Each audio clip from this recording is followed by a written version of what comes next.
අයිබෝන් ආදරණීය දරුවනේ මම බණ්ඩාරල සාන්ත ජෝසප් මහාවිද්‍යාලයේ භෞතික විද්‍යා ආචාර්ය සරත් සොයිසා.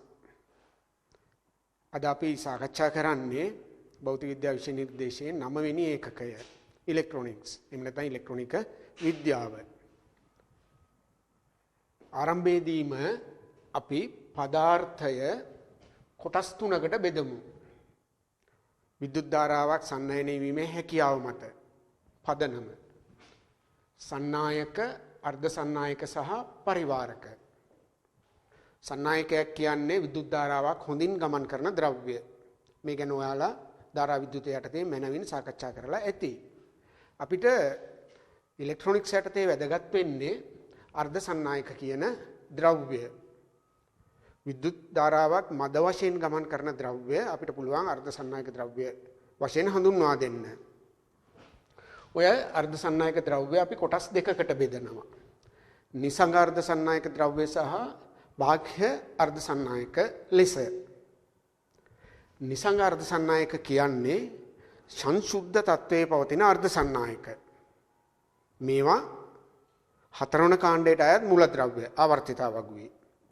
සිලිකන් සහ ජර්මේනියම්. සිලිකන් ස්පටිකයක් ගත්තොත් ඒ ස්පටිකයේ තියෙන හැම පරමාණුවක්ම සිලිකන් නම් අන්න ඒවා අපි හඳුන්වනවා සංසුද්ධ අර්ධ සන්නායක. ජර්මේනියමුත් එහෙමයි. ජර්මේනියම් ස්පටිකයක තියෙන හැම පරමාණුවක්ම ජර්මේනියම් නම් ඒක සංසුද්ධ අර්ධ සන්නායක. එහෙම නැත්නම් නිසංග අර්ධ සන්නායක.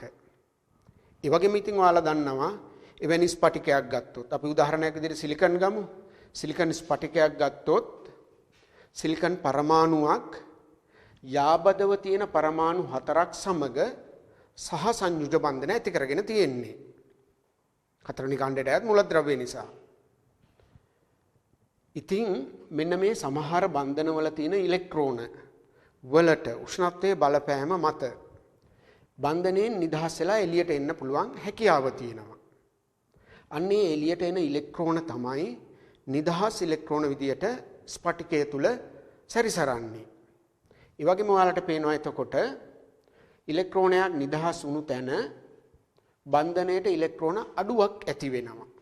ඒක අපි හඳුන්වනවා කුහරයක් ලෙස.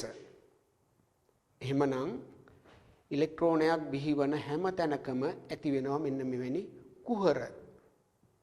එතකොට ස්පටිකය තුල නිදහස් ඉලෙක්ට්‍රෝන ගණන සහ කුහර ගණන කිනක සමාන. ඒ වගේම තමයි දරුවනේ මේ වර්ග දෙකම මේ ස්පටිකය තුල ධාරා වාහක ලෙස ක්‍රියා කරනවා. හැබැයි මේ කුහරයක් ගත්තොත් හැම විටම කුහරයක් විදියට තියෙන්නේත් නැහැ. මේ කුහරය හැම විටම උත්සාහ කරන්නේ යාබද බන්ධනයකින් ගිලිහෙන ඉලෙක්ට්‍රෝනයක් අරගෙන ආකර්ෂණය කරගෙන කුහරය පුරව ගන්න. අපි උදාහරණයක් විදිහට හිතමු. ඒවල තියෙන කුහරය මෙන්න මේ B කියන ස්ථානයෙන් නිදහස් වන ඉලෙක්ට්‍රෝනයක් ඇවිල්ලා පුරවනවා කියලා. ඒවල තිබුණු කුහරය B වලින් නිදහස් වෙන ඉලෙක්ට්‍රෝනයක් ඇවිල්ලා පිරෙව්වා. එහෙමනම් කුහරය ගමන් කරනවා දැන් කොතෙන්ටද? B වලට. ඉතින් අන්න ඒ විදිහට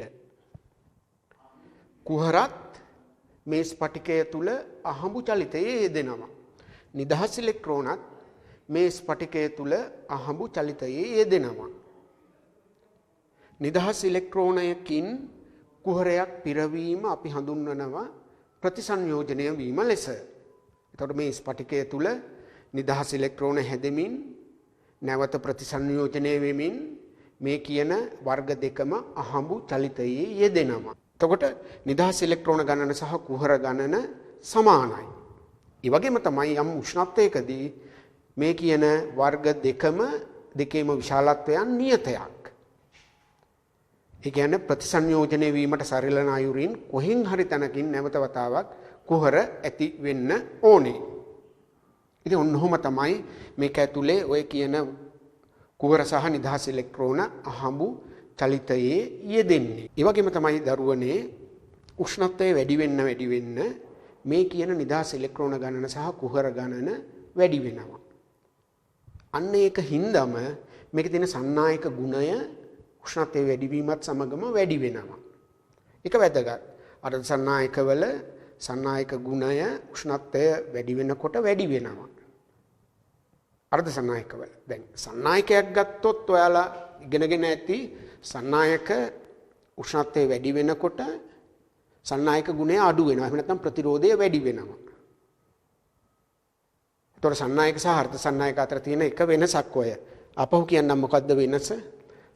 අර්ධ සන්නායකවල උෂ්ණත්වය වැඩි වීමත් සමගම සන්නායක ගුණය වැඩි වෙනවා. සන්නායක ද්‍රව්‍යවල උෂ්ණත්වය වැඩි වෙනකොට සන්නායක ගුණය අඩු වෙනවා. ඒ වගේම තමයි තවත් වෙනසක් තියෙනවා සන්නායකවල ධාරාවාහක ලෙස ක්‍රියා කරන්නේ ඉලෙක්ට්‍රෝන විතරයි. නමුත් අර්ධ සන්නායකවල ධාරාවාහක ලෙස ක්‍රියා කරනවා නිදහස් ඉලෙක්ට්‍රෝන වගේම කුහරත්. මේ සිලිකන් ජර්මේනියම් ගත්තත් මේ ව්‍යුහයම තමයි එතන තියෙන්නේ. හොඳයි. ඊළඟට අපි බලමු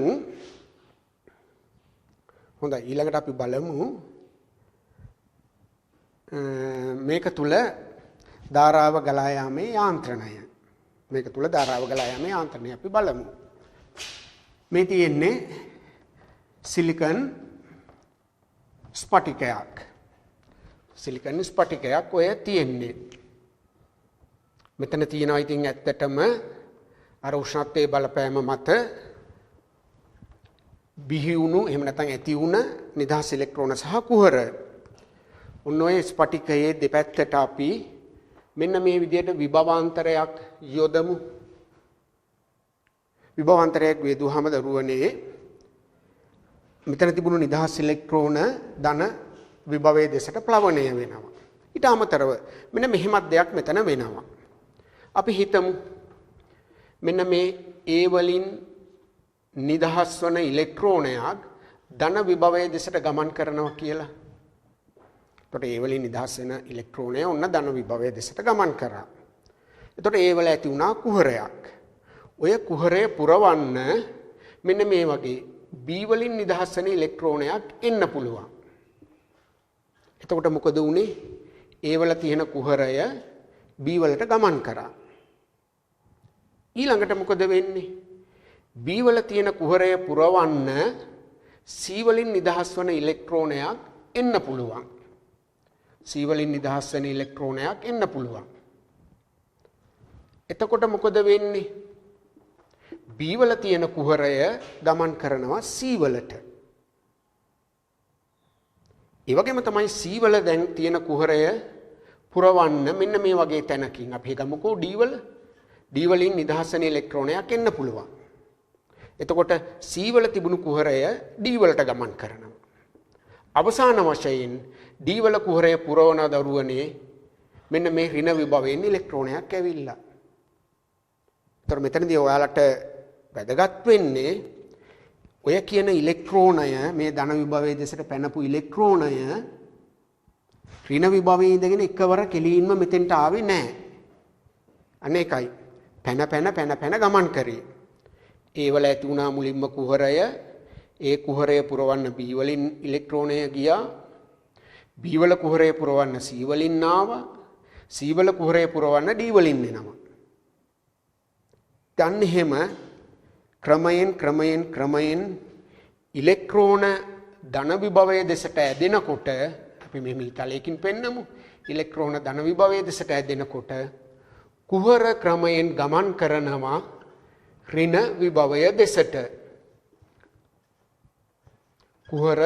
ගමන් කරනවා ඍණ විභවය දෙසට.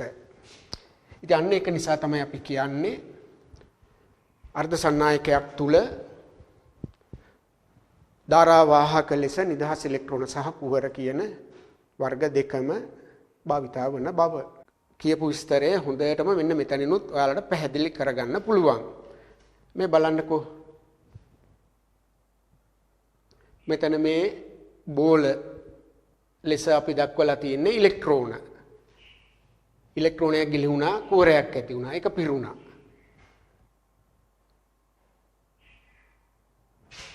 ඉලෙක්ට්‍රෝන එතකොට මේ පැත්ත තමයි ධන විභවයේ තියෙන. ඉලෙක්ට්‍රෝන පනිනවා ධන විභවයේ දෙසට. මේ එක ඉලෙක්ට්‍රෝනයක්වත් මේ කෙලවරේ ඉඳගෙන මේ කෙලවරට ගමන් කරන්නේ නැහැ.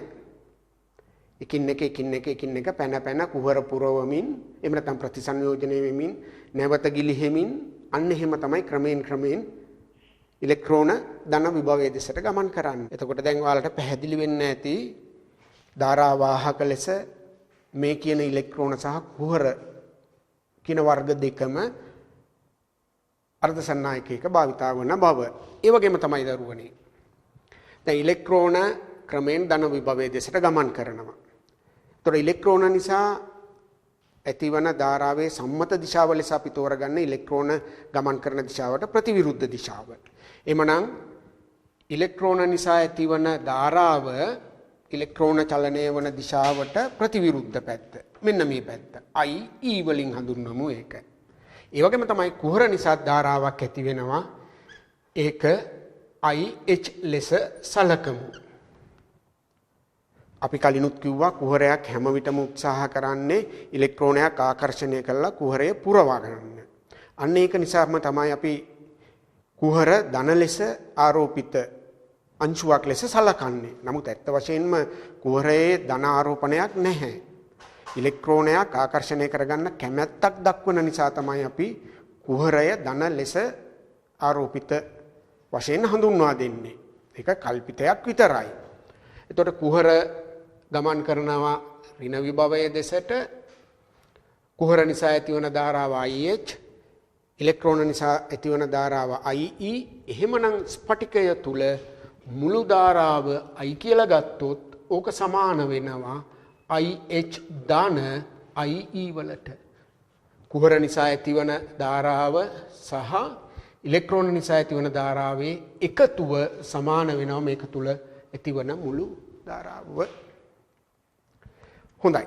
එහෙමනම් ඔන්න ඕවා තමයි ඔයාලා නිසංග අර්ධ සන්නායක ගැන දැනගන්න ඕන දේවල්. ආපහු කල්පනා කරන්න මොනවද මේකේ? මෙතනදී අපි ඉගෙන ගත්තේ නිසංග අර්ධ සන්නායකයක් කියන්නේ සංසුද්ධ තත්වයේ පවතින අර්ධ සන්නායකයක්. සිලිකන් නම් සිලිකන් පරමාණු විතරයි ඒ ස්පටිකය තුල තියෙන්නේ. මේ ස්පටිකය තුල නිදහස් ඉලෙක්ට්‍රෝන තියෙනවා, කුහර තියෙනවා. මේ දෙකම ධාරා වාහක ලෙස ක්‍රියා කරනවා. සංඛ්‍යාත්මකව මේ දෙකේ අගයන් සමානයි. ඒ වගේම තමයි නියත උෂ්ණත්වයකදී නියතයක්. කුහරය සහ ඉලෙක්ට්‍රෝන මේ ස්පටිකය තුල අහඹු චලිතයේ යෙදෙනවා. ඉලෙක්ට්‍රෝනයක් කුහරයේ පිරවීම අපි හඳුන්වනවා ප්‍රතිසංයෝජනය වීම ලෙස. ඒ වගේම උෂ්ණත්වයේ වැඩිවත්ම සන්නායක ගුණය වැඩි වෙනවා. ඒක ඊට වැදගත් කාරණයක්. ඒ වගේම ධාරා වාහක ලෙස ඉලෙක්ට්‍රෝන සහ කුහර කියන වර්ග දෙකම භාවිතා වෙනවා. එකත් වැදගත් කාරණයක් නිසංග අර්ධ සන්නායක සම්බන්ධයෙන්. හොඳයි. එhmenan ඊළඟට අපි බලමු බාහ්‍ය අර්ධ සන්නායක ගැන. අර්ධ සන්නායක ගැන අපි ඊළඟට බලමු. බාහ්‍ය අර්ධ සන්නායක. නිසංග අර්ධ සන්නායකයක සන්නායක ගුණය කීප ගුණයකින් වැඩි කරගන්න පුළුවන් දරුවනේ බාහිරින් මූලද්‍රව්‍යයක් මාත්‍රණය කරලා. අන්න ඒ වගේ නිසංග අර්ධ සන්නායක ද්‍රව්‍යයකට බාහිරින් වෙනත් මූලද්‍රව්‍යයක් මාත්‍රණය කරලා හදාගන්න අර්ධ සන්නායක වර්ග අපි හඳුන්වනවා බාහ්‍ය අර්ධ සන්නායක ලෙස. මේ මාත්‍රණය කරන්න ගන්න මූලද්‍රව්‍ය අපි හඳුන්වනවා අපද්‍රව්‍ය ලෙසත්. එhmenan කොටින්ම කියනවා නම් නිසංග අර්ධ සන්නායක ද්‍රව්‍යයකට අපද්‍රව්‍යයක් මාත්‍රණය කරලා හදාගන්න අර්ධ සන්නායක බාහ්‍ය අර්ධ සන්නායක ලෙස හඳුන්වනවා. සන්නායක ගුණය එතකොට වැඩි කරගන්න ඕන නිසා. මෙවැනි බාහ්‍ය අර්ධ සන්නායක වර්ග දෙකක් තියෙනවා දරුවනේ. මොනවද? P වර්ගය සහ N වර්ගය කියලා. P වර්ගය සහ N වර්ගය කියලා කොටස් දෙකක් තියෙනවා. අපි මුලින්ම බලමුකෝ P වර්ගය හදාගන්නේ කොහොමද කියන එක. දැන් ඔයාලා දන්නවා හතරවන කාණ්ඩයට අයත් මූලද්‍රව්‍ය තමයි නිසංග අර්ධ සන්නායක. අපි උදාහරණයක් ගමු සිලිකන්. සිලිකන් සමග තුන්වෙනි කාණ්ඩයට අයත් බෝරෝන් මාත්‍රණය කිරීමෙන් හදා ගන්නවා දරුවනේ P වර්ගය. හතරවෙනි කාණ්ඩයේ සිලිකන් සමග තුන්වෙනි කාණ්ඩයේ බෝරෝන් මාත්‍රණය කරලා හදා ගන්නවා P වර්ගයේ අර්ධ සන්නායක. එතනදී මොකද වෙන්නේ කියලා බලන්න. මෙන්න මේ මාත්‍රණය කියන වචනය වැදගත්. ඔක ඉතින් සරලව කියනවා නම් සිලිකන් ස්පටිකයක සිලිකන් පරමාණු කීපයක් අයින් කරලා ඒකට ආදේශ කරනවා බෝරෝන් පරමාණු කීපයක්. එතකොට ඒ ආදේශ කරන බෝරෝන් පරමාණුවත් දරුවනේ යාබදව තියෙන සිලිකන් පරමාණු 4ක් සමග මෙන්න මේ විදිහට යාබදව තියෙන සිලිකන් පරමාණු 4ක් සමග සහ සංයුජ බන්ධන ඇති කරගන්න ඕනේ. නමුත් ඔයාලා දන්නවා බෝරෝන් වල අවසාන කවචයේ තියෙන ඉලෙක්ට්‍රෝන 3යි. එහෙමනම් මෙන්න මේ එක බන්ධනයකට ඉලෙක්ට්‍රෝන අඩුවක් ඇති වෙනවා. දැන් තේරුණාද කියපු දේ? සිලිකන් පරමාණු අයින් කරලා බෝරෝන් ආදේශ කරා. බෝරෝන් වල තියෙන අවසාන කවචයේ ඉලෙක්ට්‍රෝන 3යි. එතකොට සහ සංයුජ බන්ධන 4ක් හදා ගන්න ඕනේ. එක බන්ධනයකට ඉලෙක්ට්‍රෝන අඩුවක් ඇති වෙනවා. මෙන්න මේ ඉලෙක්ට්‍රෝන අඩුව තමයි කුහරයක් විදියට භාවිතා වෙන්නේ. එහෙමනම් ඔයාලට පැහැදිලි බෝරෝන් මාත්‍රණය කිරීම නිසා මේ ස්පටිකය තුල කුහර සංඛ්‍යාව වැඩි වුණා. ඒ වගේම තමයි දරුවනේ අර අපි කලින් විස්තර කරපු විදියට මේ ස්පටිකය තුල උෂ්ණත්වයේ බලපෑම මත ඇතිවන නිදහස් ඉලෙක්ට්‍රෝන සහ කුහරක් තියෙනවා. බෝරෝන් මාත්‍රණය කිරීම නිසා මේකට අමතරව කුහර සංඛ්‍යාවක් ලැබෙනවා. එහෙමනම් නිදහස් ඉලෙක්ට්‍රෝන ගණනට වඩා කුහර ගණන මෙතන වැඩි. අන්න ඒක නිසා අපි මෙතන හඳුන්වනවා කුහර බහුතර වාහක ලෙස. මොකක්ද? බහුතර වාහක. මොනවද බහුතර වාහක? කුහර. බහුතර වාහක වෙන්නේ කුහර. ඉලෙක්ට්‍රෝන සුළුතර වාහක ලෙස අපි හඳුන්වනවා. සුළුතර වාහක ලෙස හඳුන්වනවා කුහර. ඉලෙක්ට්‍රෝන. බහුතර වාහක කුහර, සුළුතර වාහක ඉලෙක්ට්‍රෝන. ඉතින් මෙන්න මේ වර්ගය තමයි අපි P වර්ගය ලෙස හඳුන්වන්නේ. එතකොට මෙතනක් තියෙන පොඩි තර්කයක්. ඇයි මේකට P කියලා කියන්නේ? අපි කලිනුත් කිව්වනේ කුහරයක් ධනාරෝපිත අංශුවක් විදියට හැසිරෙන්නේ. ඇත්තටම ධන නෙමෙයි, ඒ විදියට හිතන්න පුළුවන්. ඇයි? මොකද හේතුව කුහරය හැම විටම උත්සාහ කරේ ඉලෙක්ට්‍රෝනයක් ආකර්ෂණය කරගන්න. ඒතර කුහර ගණන වැඩි වුණු නිසා අපි මේක හඳුන්වනවා P වර්ගයේ අර්ධ සන්නායකයක් ලෙස. ඔන්න P වර්ගය හදාගන්න හැටි. ඊට පස්සේ N වර්ගය ගැන අපි කතා කරමු. භාග්‍ය අර්ධ සන්නායක වර්ගය. N වර්ගය. හතරවෙනි කාණ්ඩයට අයත් සිලිකන් සමග නිසංගාර්ධ සන්නායක ද්‍රව්‍ය. සිලිකන් සමග පස්වෙනි කාණ්ඩයට අයත් ආසනික් මාත්‍රණය කිරීමෙන් අපි හදා ගන්නවා දරුවනේ N වර්ගය. එතනදිත් කරන්නේ අර වගේමයි. සිලිකන් පරමාණු කීපයක් අයින් කරලා ඒකට ආදේශ කරනවා ආසනික්. එතකොට ඔයාලා දන්නවා ආසනික් වල අවසාන කවචයේ තියෙනවා ඉලෙක්ට්‍රෝන 5ක්. එයින් හතරක් යාබදව තියෙන සිලිකන් පරමාණු 4ක් සමග සහ සංයුජ බන්ධන ඇති කරගන්නවා. ඔය විදිහට සිලිකන් පරමාණු 4ක් සමග සහ සංයුජ බන්ධන ඇති කරගන්නවා. එහෙම ඇති කරගත්තට පස්සේ දරුවනේ එක ඉලෙක්ට්‍රෝනයක් ඉතිරි වෙනවා. මෙන්න මේ වගේ. අයි 5ක් තිබුණානේ. 5න් 4ක් ගියා, එකක් ඉතුරු වුණා. මෙන්න මේ ඉතිරි වෙන ඉලෙක්ට්‍රෝනය තමයි නිදහස් ඉලෙක්ට්‍රෝනයක් විදියට ස්පටිකය තුල සැරිසරන්න පුළුවන්. එhmenan ඔයාලට දැන් පැහැදිලි. ආසනික් මාත්‍රණය කිරීම නිසා මොකද වුනේ? ඉලෙක්ට්‍රෝන වැඩි වුණා. කුහර සංඛ්‍යාවට වඩා ඉලෙක්ට්‍රෝන ගණන වැඩි වුණා. අන්න ඒක නිසා අපි මෙතනදී හඳුන්වනවා ඉලෙක්ට්‍රෝන බහුතර වාහක ලෙස. කුහර සුළුතර වාහක ලෙස හඳුන්වනවා. ඉතින් ඔන්න ඔය විදිහට තමයි P වර්ගය සහ N වර්ගය කියන අර්ධ සන්නායක වර්ග දෙක සකස් කරගන්නේ. මේවා බාහ්‍ය අර්ධ සන්නායක. හොඳයි. අපව සාරාංශයක් විදිහට මතක කරගන්න. බාහ්‍ය අර්ධ සන්නායක වර්ග දෙකයි. P වර්ගය සහ N වර්ගය. P වර්ගය හදන්නේ කොහොමද? නිසංග අර්ධ සන්නායක මූලද්‍රව්‍යයක් සමග තුන්වෙනි කාණ්ඩයට අයත් බෝරෝන් මාත්‍රණය කිරීමෙන්. P වර්ගයේ බහුතර වාහක මොනවද? කුහර. සුළුතර වාහක ඉලෙක්ට්‍රෝන. N වර්ගය හදාගන්නේ කොහොමද? පස්වෙනි කාණ්ඩයේ ආසනික්, සිලිකන් හෝ ජර්මේනියම් සමග මාත්‍රණය කිරීමෙන්. එතනදී බහුතර වාහක මොනවද? ඉලෙක්ට්‍රෝන. සුළුතර වාහක මොනවද? කුහර. තොරොන්න දැන් නිසංගාර්ධ සන්නායක ගැන ඔයාලා දැනගත්තා. ඒ වගේම තමයි බාහ්‍ය අර්ධ සන්නායක ගැන දැනගත්තා. එහෙමනම් අපි ඊළඟට දරුවනේ PN සන්ධි දියෝඩය ගැන කතා කරමු. එහෙම නැත්නම් ඩයෝඩ් එක ගැන අපි ඉගෙන ගමු. මුලින්ම ඔය සන්ධි දියෝඩයක ව්‍යුහය නිසංග අර්ධ සන්නායක කැබැල්ල අපි හිතමුකෝ මේක කියලා. මේ තියෙන නිසංග අර්ධ සන්නායක කැබැල්ලක් සිලිකන්ම කියලා හිතන්න.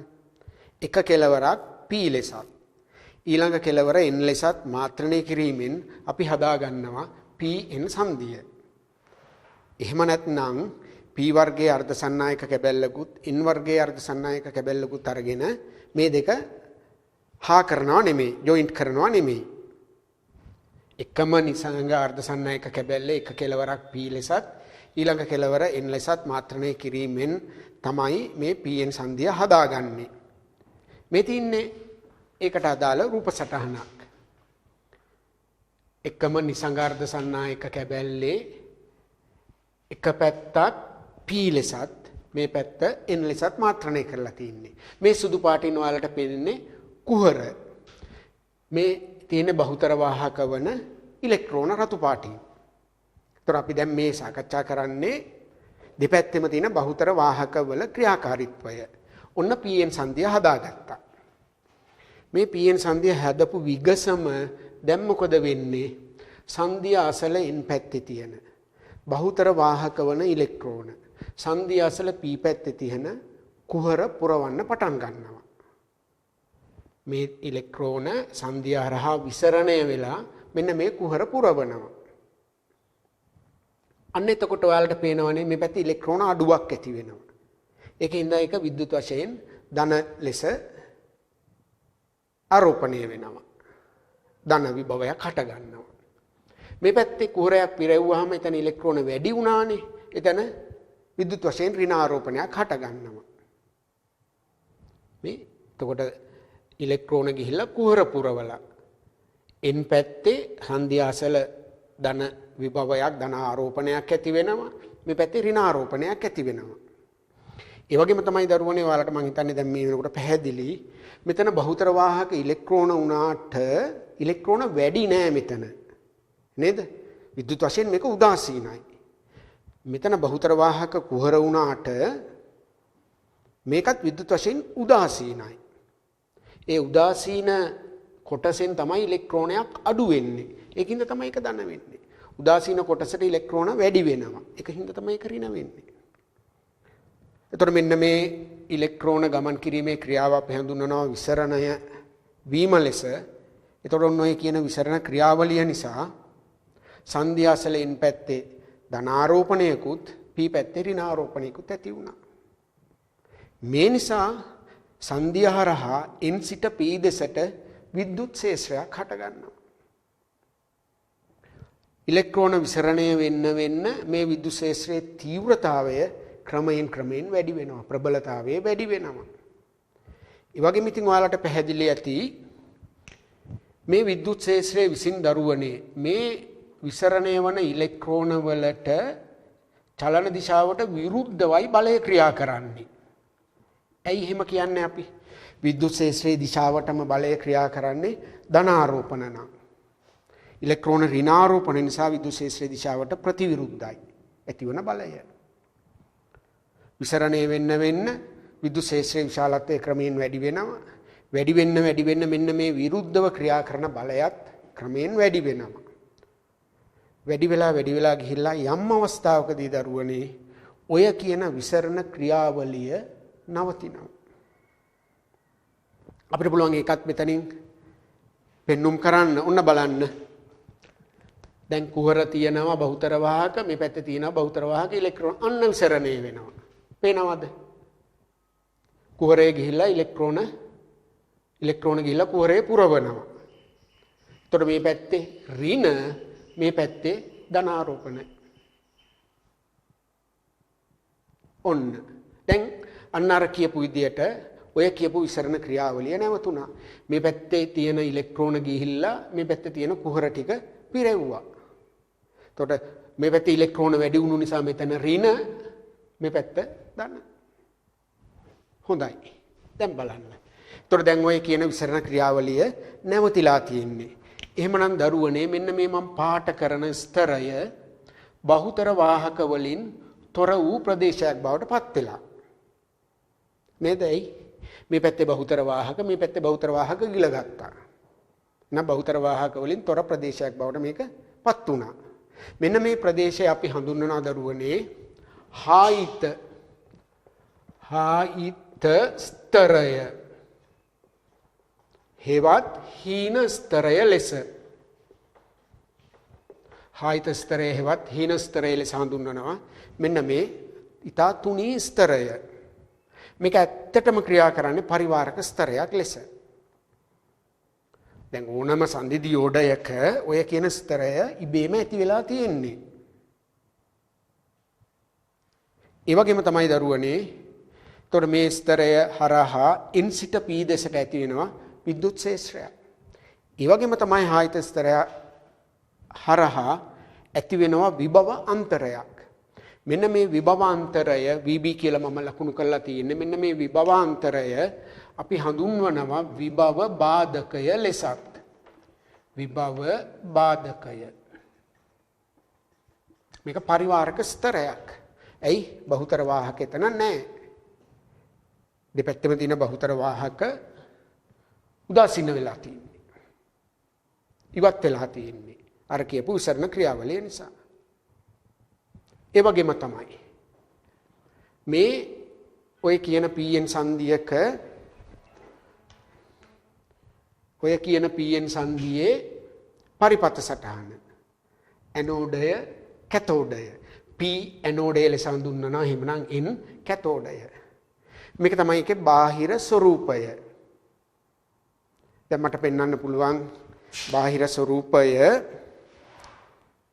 මේ තියෙන්නේ සිලිකන් වලින් හදපු සංදි දියෝඩයක්, ඒ වගේම ජර්මේනියම් වලින් හදපු සංදි දියෝඩයක්, දියෝඩ දෙක. හොඳයි දරුවනේ, ඊළඟට අපි සාකච්ඡා කරන්නේ pn සංදියකට එහෙම නැත්නම් සංදි දියෝඩයකට බාහිරින් වෝල්ටීයතාවයක් සපයන අන්දම ගැන. එතකොට ඒක අපි කොටස් දෙකකින් සාකච්ඡා කරමු. එකක් පෙර නැඹුරුව, ඊළඟට පසු නැඹුරුව. මුලින්ම අපි පෙර නැඹුරුව පිළිබඳව සාකච්ඡා කරමු. මේ තියෙන්නේ පෙර නැඹුරුවට අදාළ පරිපතය. P පැත්තට P කෙළවරට කෝෂයේ ධනාග්‍රයත්. ඉතින් ඒක P කෙළවරට කෝෂයේ ධනාග්‍රයත් N කෙළවරට කෝෂයේ ඍණාග්‍රයත් සම්බන්ධ කරන ක්‍රමය තමයි අපි පෙර නැඹුරුව ලෙස හඳුන්වන්නේ. පීට කෝෂයේ ධනාග්‍රයත් එන්ට කෝෂයේ ඍණාග්‍රයත් සම්බන්ධ කරන ආකාරය පෙර නැඹුරුව ලෙස හඳුන්වා දෙන්නේ. ඒතර පෙර නැඹුරුව අවස්ථාවේදී මොකද්ද සිද්ධ වෙන්නේ කියන එක අපි බලමු. දැන් මම මේ වගේ පරිපතයක් ඇඳලා තියෙන මෙන්න මේ හේතුව නිසා අපිට අවශ්‍ය වෙනවා මේක පැහැදිලි කරන්න මේ පෙර නැඹුරු වෝල්ටීයතාවය ක්‍රමයෙන් වෙනස් කරන්න. හොඳේ? පෙර නැඹුරු වෝල්ටීයතාවය ක්‍රමයෙන් වෙනස් කරන්න. අන්නේ වෙනස කරන්නේ අපි මෙන්න මේ ස්පර්ශකය xy දිගේ චලනය කිරීමෙන්. p ස්පර්ශකය x වලට ආසන්නයේ තියෙනකොට පෙර නැඹුරු වෝල්ටීයතාවය අඩුයි. ක්‍රමයෙන් y දෙසට ගමන් කරනකොට පෙරනැඹුරු වෝල්ටීයතාවයේ ක්‍රමයෙන් වැඩි වෙනවා. මේ වගේ පරිපත ඔයාලා ධාරා විද්‍යුතය යටතේ දැකලා ඇති විචල්්‍ය විභවාන්තරයක් ලබාගත හැකි ක්‍රමය. යක් මේ. හොඳයි දැන් අපි බලමු දරුවනේ. ඔන්න දැන් මේ සංදිය පෙරනැඹුරු කරලා තියෙන්නේ. කොහොමද පෙරනැඹුරු කරේ? පීට ධන විභවය ලැබෙන පරිදිත් එන්ට ඍණ විභවය ලැබෙන පරිදිත් තමයි මේක පෙරනැඹුරු කරලා තියෙන්නේ. එතකොට මොකද වෙන්නේ? මෙන්න මේ පෙරනැඹුරු වෝල්ටීයතාවය නිසා සංදිය හරහා ඇතිවන විද්‍යුත් ක්ෂේත්‍රය පෙරනැඹුරු වෝල්ටීයතාවය හරහා වෝල්ටීයතාවය නිසා සංදිය හරහා ඇතිවන විද්‍යුත් ක්ෂේත්‍රය හායිත ස්තරය හරහා පවතින විද්‍යුත් ක්ෂේත්‍රයට ප්‍රතිවිරුද්ධයි. හායිත ස්තරය හරහා විද්‍යුත් ක්ෂේත්‍රය තියෙන්නේ n වල ඉඳන් p දෙසටනේ. ධන පැත්තේ ඉඳන් ඍණ පැත්තට විද්‍යුත් ක්ෂේත්‍රය තියෙන්නේ. පෙරනැඹුරු වෝල්ටීයතාවය නිසා ඇතිවන විද්‍යුත් ක්ෂේත්‍රය ඊට ප්‍රතිවිරුද්ධයි. p සිට n දෙසට තියෙන දරුවනේ. ତර මෙන්න මේ නිසා මොකද උනේ? හායිත ස්තරය හරහා පවතින සඵල විද්‍යුත් ක්ෂේත්‍ර තීව්‍රතාවය අඩු වෙනවා. අපි තාමත් E විශාලයි E1 කියලා ගමුකෝ. ඒ කියන්නේ හායිත ස්තරය හරහා පැවතින විද්‍යුත් ක්ෂේත්‍ර තීව්‍රතාවය අපි යොදන විභවාන්තරය නිසා ඇතිවන තීව්‍රතාවයට වඩා තවදුරටත් විශාලයි. එහෙමනම් හායිත ස්තරය හරහා පවතින සඵල තීව්‍රතාවය අඩු වෙනවා. E ඍණ E1 වෙනවා. ඒ හින්දා වන ප්‍රතිඵලය මොකක්ද? හායිත ස්තරයේ ඝනකම අඩු වීම. හායිත ස්තරය හරහා පවතින සඵල තීව්‍රතාවය අඩු වුණා. ඒක ප්‍රතිඵලය වෙන්නේ එහෙමනම් මෙන්න මේ හායිත ස්තරයේ ඝනකම ටිකක් අඩු වෙනවා. ඝනකම ටිකක් අඩු වෙනවා. නමුත් දරුවනේ හායිත ස්තරය තාම තියෙනවා.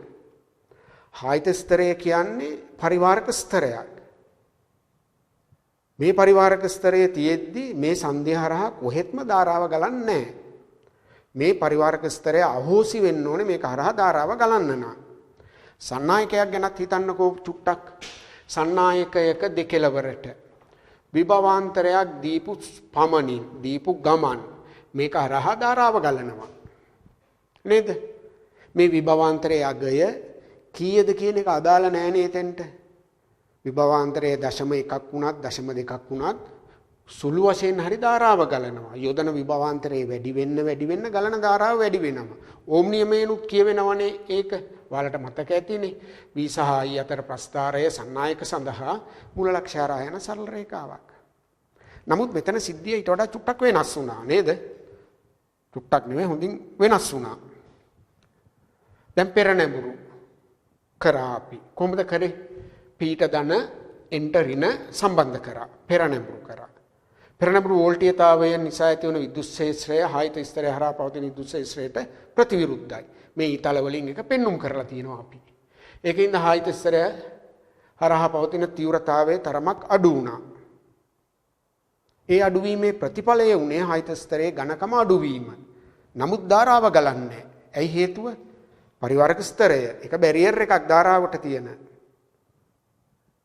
පරිවාරක ස්තරයේ තියෙනවා ධාරාව ගලන්නේ නැහැ හැබැයි තාම. මේ මිලිමීටර් පාඨාංකය තාම කීය වෙනවද? 0යි. මිලිමීටර් පාඨාංකයක් නැහැ. දැන් අපි පෙරනැඹුරු වෝල්ටීයතාවය ටිකෙන් ටික එක වැඩි කරමු. P ස්පර්ශකය y දෙසට ගමන් කරවලා අපිට පුළුවන් එක කරන්න. වැඩි කරනවා. වැඩි කරන්න එතකොට පෙරනැඹුරු වෝල්ටීයතාවය නිසා ඇතිවන විද්‍යුත් ක්ෂේත්‍ර තීව්‍රතාවය වැඩි වෙනවා. E1 වැඩි වෙනවා. E1 වැඩි වෙන්න දරුවනේ මෙන්න මේ සඵල තීව්‍රතාවයේ විශාලත්වයේ ක්‍රමයෙන් අඩු වෙනවා. සඵල තීව්‍රතාවය අඩු වෙන්න හායිත ස්තරයේ ඝනකම තවත් අඩු වෙනවා. ඒත් මතක තියාගන්න තාමත් හායිත ස්තරය තියෙනවා. ධාරාව ගලන්නේ නැහැ. එහෙමනම් තාමත් මිලිමීටර් පාඨාංකය 0යි. ඉතින් ඔන්න ඔය විදිහට පෙරනැඹුරු වෝල්ටේජතාවයේ ටිකෙන් ටික වැඩි කරගෙන යනකොට යම් අවස්ථාවකදී දරුවනේ හායිත ස්තරය හරහා පවතින විද්‍යුත් ශේෂ්ත්‍ර තීව්‍රතාවයත් පෙරනැඹුරු වෝල්ටේජතාවය නිසා ඇතිවන විද්‍යුත් ශේෂ්ත්‍ර තීව්‍රතාවයත් දෙක එක හා සමාන වෙනවා. සමාන වුණාම දැන් මොකද වෙන්නේ? සඵල තීව්‍රතාවයේ බිඳුවයි. ඒකේ ප්‍රතිඵලය වෙන්නේ මොකක්ද? හායිත ස්තරයේ මුළුමනින්ම අහෝසි වීම. මුළුමනින්ම අහෝසි වෙනවා. අන්න එතනින් පස්සේ තමයි සංදිය හරහා ධාරාව ගලන්න පටන් ගන්නෙ.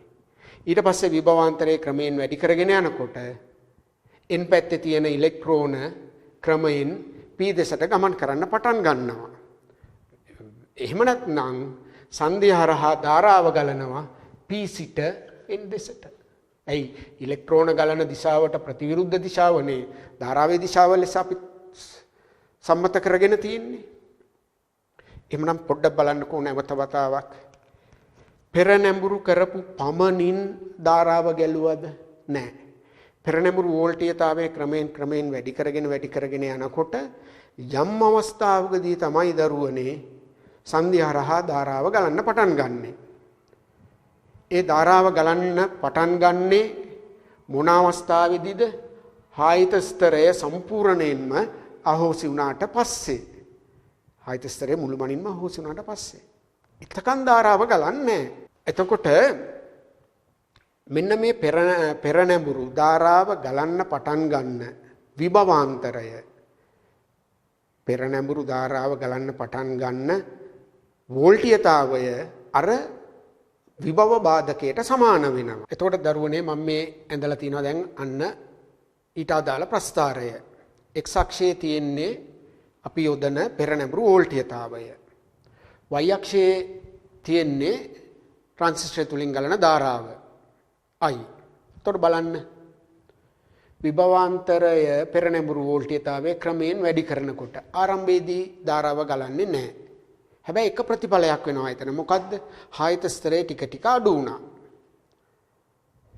අන්නේ වෝල්ටේජතාවය විභව බාධකයට සමාන වුණාම හායිත ස්තරයේ මුළුමනින්ම අහෝසි වුණා. ඊට පස්සේ ක්‍රමයෙන් විභවාන්තරය වැඩි කරනකොට ඒක තුලින් ගලන ධාරාව වැඩි වුණා. එතකොට සංදිය හරහා ධාරාව ගලන්න පටන් ගන්න මෙන්න මේ විභවාන්තරය ඒ විභව බාධකයේ අගයට සමානයි. මේක හඳුන්වනවා අපි ධනටි වෝල්ටේජතාවයේ ලෙසත්. ජර්මේනියම් දියෝඩයක් සඳහා ඔයාගේ 0.3 වෝල්ට් පමණ වෙනවා. සිලිකන් දියෝඩයක් සඳහා ඔයාගේ 0.7 වෝල්ට් පමණ වෙනවා. ඉතින් ඔන්න ඕක තමයි පෙරනැඹුරුව කියන්නේ. මම සාරාංශයක් විදිහට කියනවා නම් මොකද්ද පෙරනැඹුරුව? P පැත්තට කෝෂයේ ධනාග්‍රයත් N පැත්තට කෝෂයේ ඍණාග්‍රයත් සම්බන්ධ කරන ක්‍රමය පෙරනැඹුරුව. පෙරනැඹුරු කරපු පමණින් සංදිය හරහා ධාරාව ගැලුවද? නැහැ. පෙරනැඹුරු වෝල්ටේජතාවයේ විභව බාධකයට වඩා වැඩි වෙන්න ඕනේ සංදිය හරහා ධාරාව ගලන්න. ඊට පස්සේ යොදන විභවාන්තරයේ සමග ක්‍රමෙන් ධාරාව වැඩි වෙනවා. ඉතින් මේකමනේ දරුවනේ මේක නිසාමනේ කියන්නේ ධාරා විද්‍යුතය යටතේ ඕම් නියමයේ පිළි නොපදින උපාංගයකට උදාහරණයක් විදිහට අපි කියනවානේ සංදි දියෝඩය. ඉතින් ඕක තමයි. පෙරනැඹුරු කරපු පමණින් ධාරාව ගලන්නේ නැහැ. පෙරනැඹුරු වෝල්ටේජතාවයේ විභව බාධකයට වඩා වැඩි වුණොත් ඔන්න ධාරාව ගලනවා. ඊට පස්සේ විභවාන්තරයේ ක්‍රමයෙන් වැඩි කරගෙන යනකොට ධාරාව වැඩි වෙනවා. සිලිකන් නම් මෙතන 0.7යි, ජර්මේනියම් නම් මෙතන 0.3යි. ඉතින් ඔන්නෝම තමයි පෙරනැඹුරුව පිළිබඳව අපිට සාකච්ඡා කරන්න තියෙන්නේ. තවත් මම පරිපතයකින් මේක ඔයාලට පෙන්වන්නම්. හොඳයි. දැන් බලන්නකෝ දරුවනේ මම ඒකම තමයි මේ පරිපතයට ඇඳලා තියෙන්නේ. තවත් පැහැදිලි කිරීම සඳහා ඔයාලට මේ ඩයෝඩ් එක අපි හිතමුකෝ සිලිකන් වලින් හදපු එකක් කියලා. එහෙමනම් එතනදී විභව බාධකයගේ 0.7ක් වෙනවා. හොඳයි. 6 වෝල්ට් කියන කෝෂයෙන් තමයි මේක පෙරනැඹුරු කරලා තියෙන්නේ. සරල ධාරා කෝෂයකින් පෙරනැඹුරු කරලා තියෙන්නේ.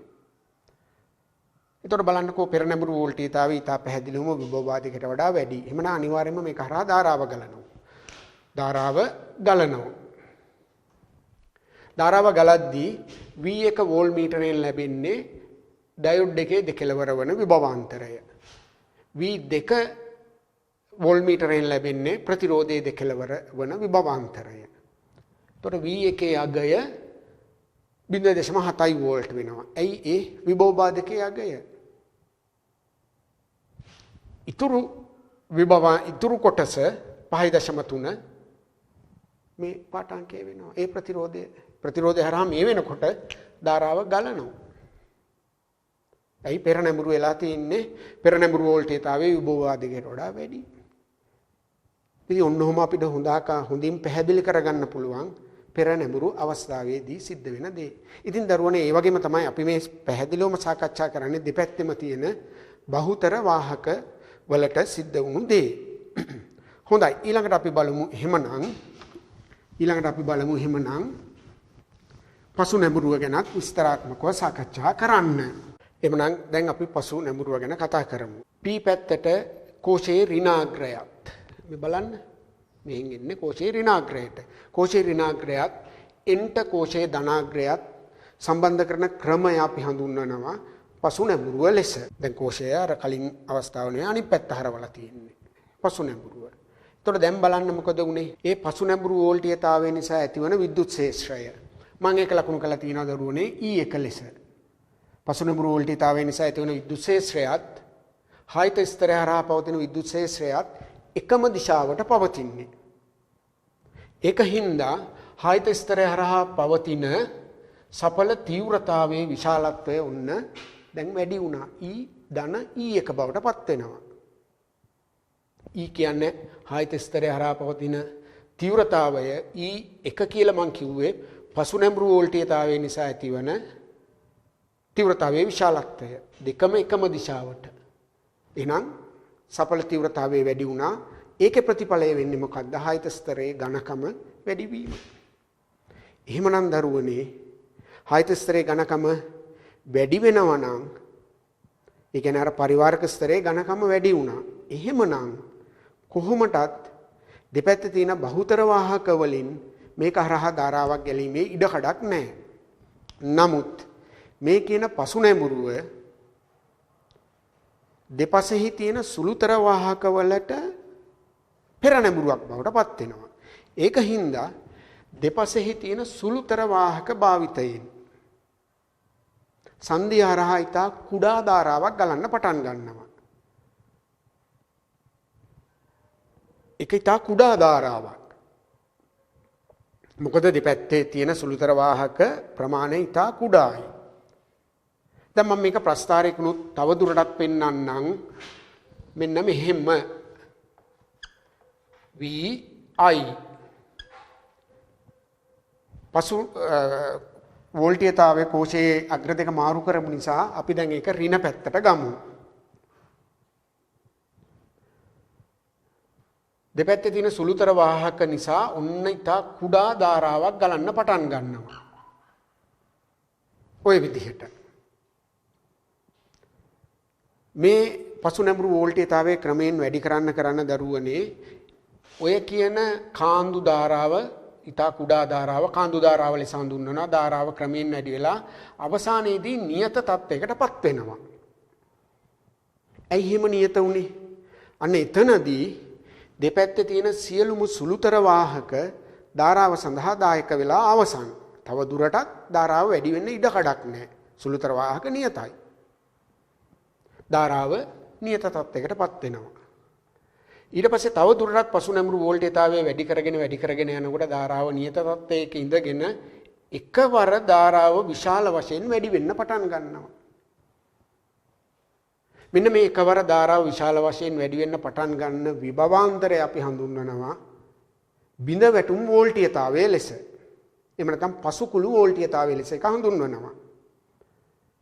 මෙතනදී මොකද වෙන්නේ? මේ ඇතිවන අධික ධාරාව නිසා හටගන්නා අධික තාපයෙන් මේ සංදිය විනාශ වෙලා යනවා. මෙන්න මේ ධාරාව එකවර ධාරාව වැඩි වෙන්නේ කොහොමද කියන සිද්ධිය ක්‍රම දෙකකට අපි විස්තර කරනවා. ඕග ආචරණය සහ සෙන ආචරණය කියන ක්‍රම දෙකට අපිට පුළුවන් මේක විස්තර කිරීම කරන්න. හොඳයි. ඒක ඔයාලට පුළුවන් මෙන්න මේ ප්‍රස්ථාරේනුත් දැක ගන්න හොඳින් දක්වලා.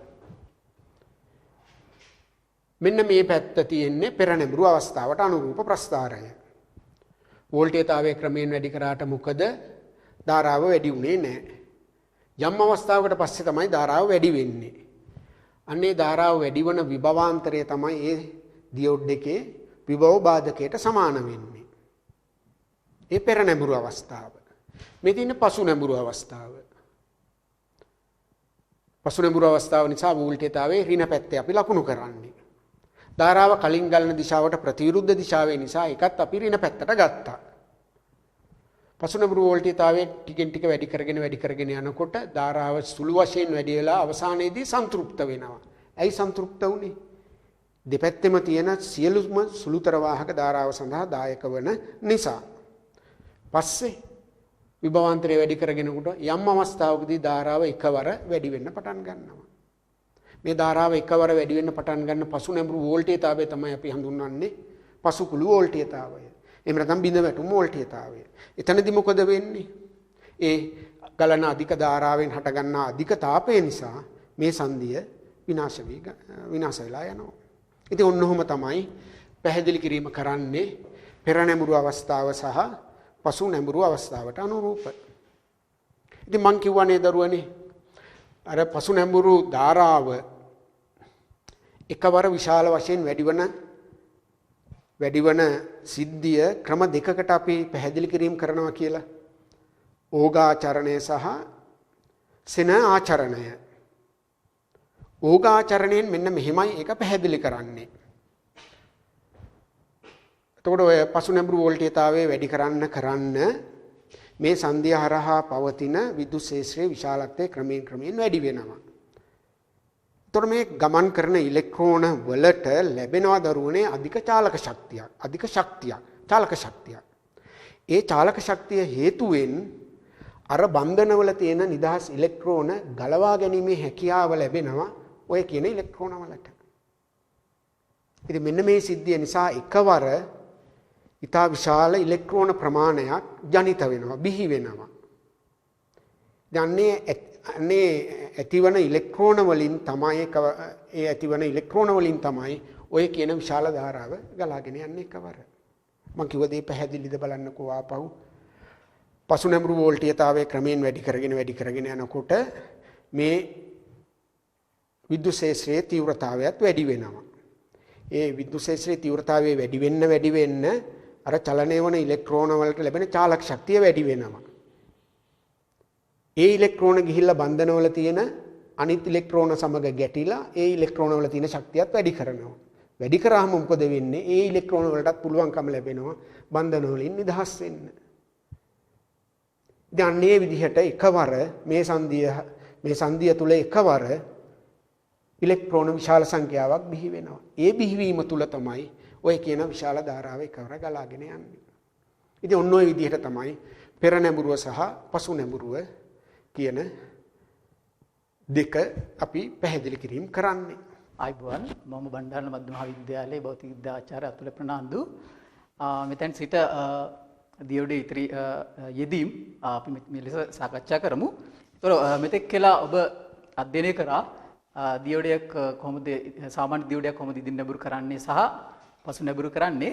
ඒකෙදී ඔයගොල්ලන් දකින්න ඇති ඉදින් නැඹුරු කරාට පස්සේ ධාරාවක් අපිට ලබා ගන්න පුළුවන්. පසු නැඹුරු කරාම මේකේ ධාරාවක් ඇති වෙන්නේ නැහැ. ඉතින් ඒක අපිට මේ සරල පරීක්ෂණයක් මේ ඇටෝම් එකෙන් අපිට පෙන්වන්න පුළුවන්. දැන් මෙහිදී මම භාවිතා කරනවා සරල ධාරාවක් ලබා දෙන පවර් ඇඩැප්ටර් එකක්. ඉතින් මේකෙදී මම රතු පාට වයරකින් තමයි ධනාග්‍රය නියෝජනය වෙන්නේ. කළු පාට වයරකින් ඍණාග්‍රය නියෝජනය වෙනවා. එතකොට මම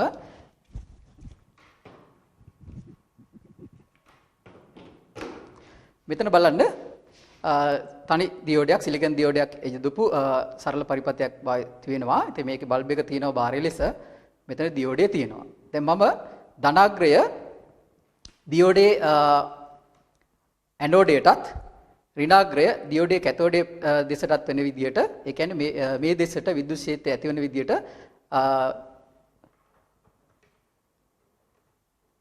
ප්‍රභවය සවි කරාම ඔයගොල්ලන්ට පේනවා බල්බ් එක දැල්වෙනවා. ඒ කියන්නේ මේ දියෝඩය දැන් ඉදිරි නැඹුරු වෙලා තියෙන්නේ. ඒතර දියෝඩය 0.7ක විභවාන්තරයක් ලබා ගන්නවා. ඉතිරි වෝල්ටීයතාවය මේ බල්බයට ලැබෙනවා. ඒකින්ද බල්බය දැල්වෙනවා. මම දැන් මේකේ අග්‍ර මාරු කරනවා. ඒතර ඔයගලන්ට බලන්න පුළුවන් දියෝඩය පසු නැඹුරු වීම.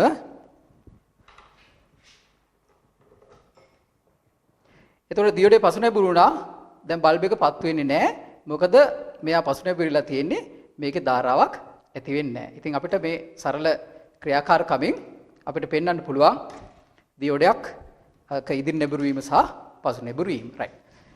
දැන් ඊළඟට අපි සාකච්ඡා කරන්නේ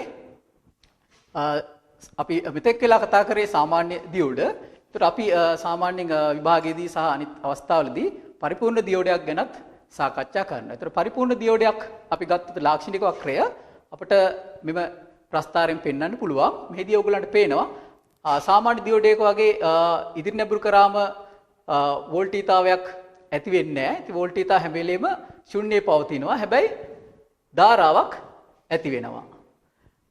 පසු නැඹුරු කරාම ඔයගලන්ට පේනවා ඒ සාමාන්‍ය දියෝඩයක කුඩා ධාරාවක් ගමන් කරා මේකේ කිසිම ධාරාවක් ඇති වෙන්නේ නැහැ. ඒතර වෝල්ටීයතාවය කොච්චර අපි වැඩි කරත් මේ කරා ධාරාවක් ඇති වෙන්නේ නැහැ. ඉතින් අපිට මේ ඉදිරි නැඹුරු පෙදෙස අපිට නියෝජනය කරන්න පුළුවන් සංවෘත සුචයක් ලෙස. ඒතර සංවෘත සුචයකදී ඔයගලන්ට පේනවා ධාරාව ගමන් කරනවා වෝල්ටීයතාවය ධාරාව යම් කිසි අගයක තියෙනවා. ඒ කියන්නේ සමානයි බිඳුවයි.